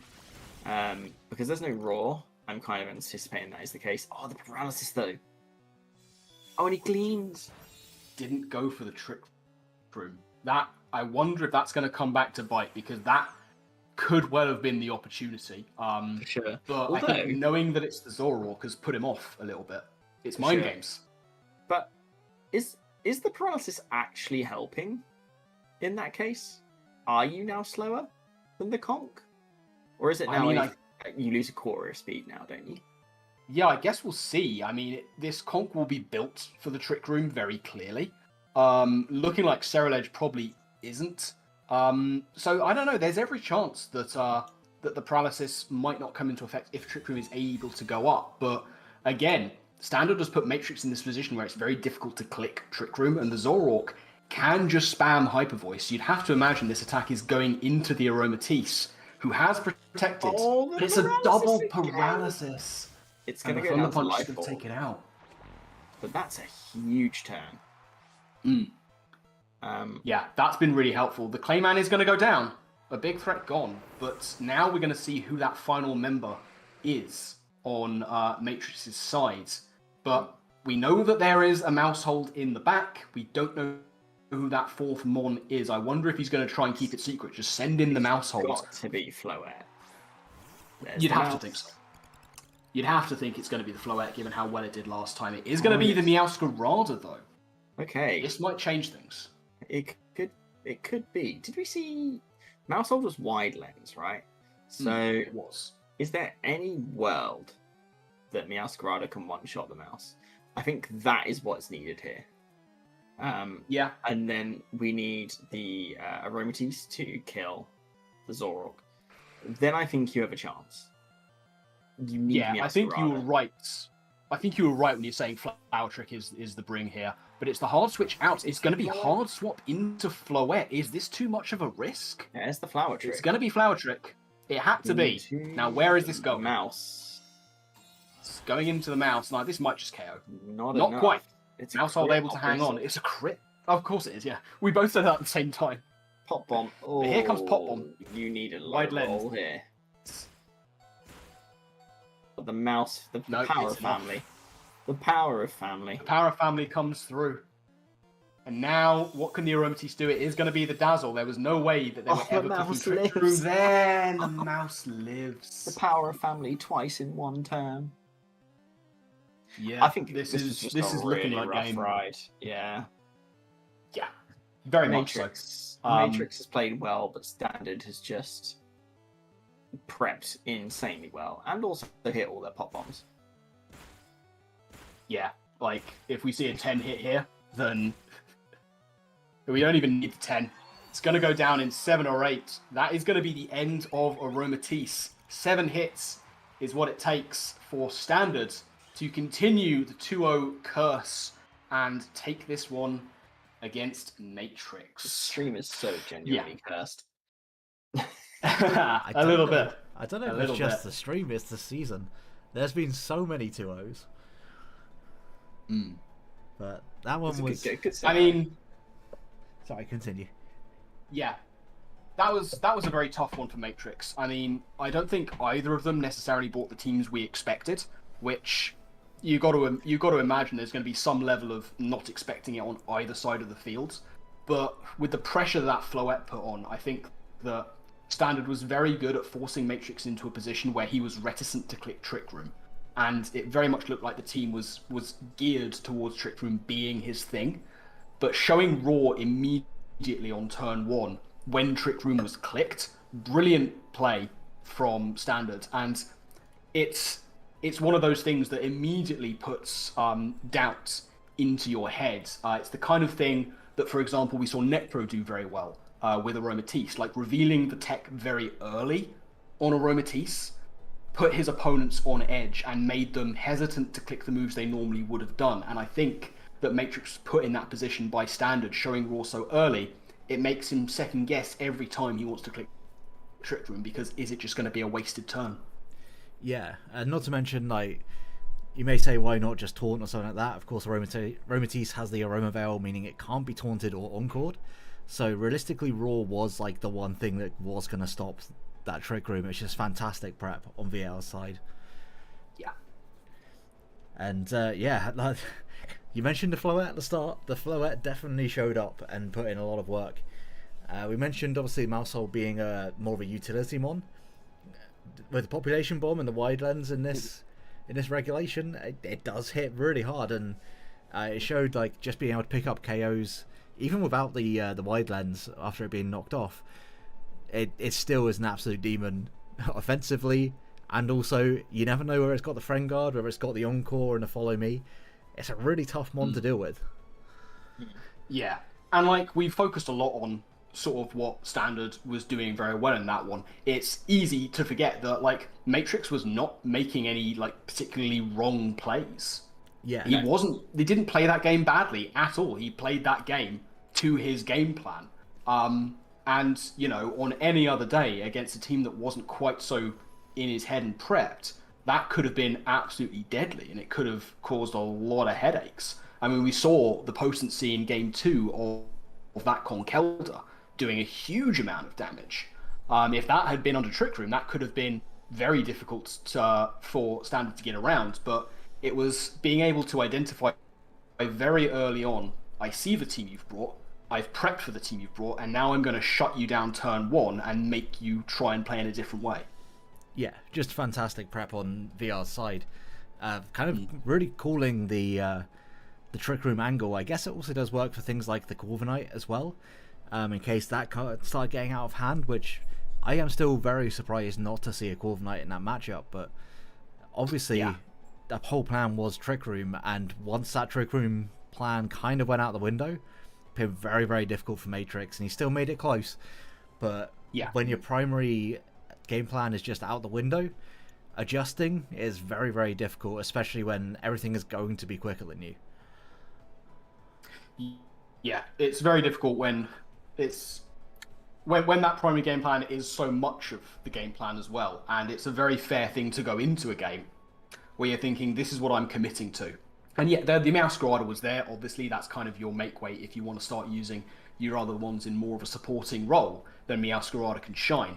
But yeah, when you've got like a hard and fast plan that you are sticking to, and it gets shut down very early with some just excellent prep on your opponent's side, there's not a lot you can do about that. You know, I say Matrix was making plays to try and drag himself back into it. Never gave up, never stopped going for it. And like I say, didn't do anything wrong, just unfortunately was up against a team that seemed to be in his head from turn 1. Yeah, absolutely. But that is going to wrap up another week of 2-0 Pokemon, I guess.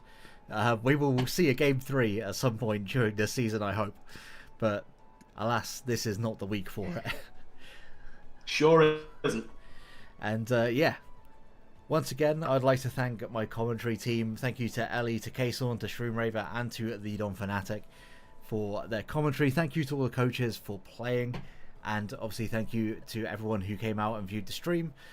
We'll be back again next week, hopefully with another 4 games. Hopefully with one that will make Game 3 in a set. Yeah, I mean, at some point somebody has to throw for the bit, right? They just have to. You'd have to think so. But with that said, we're going to get out of here. Thank you all again, and until the next one, have a great day, guys. Peace.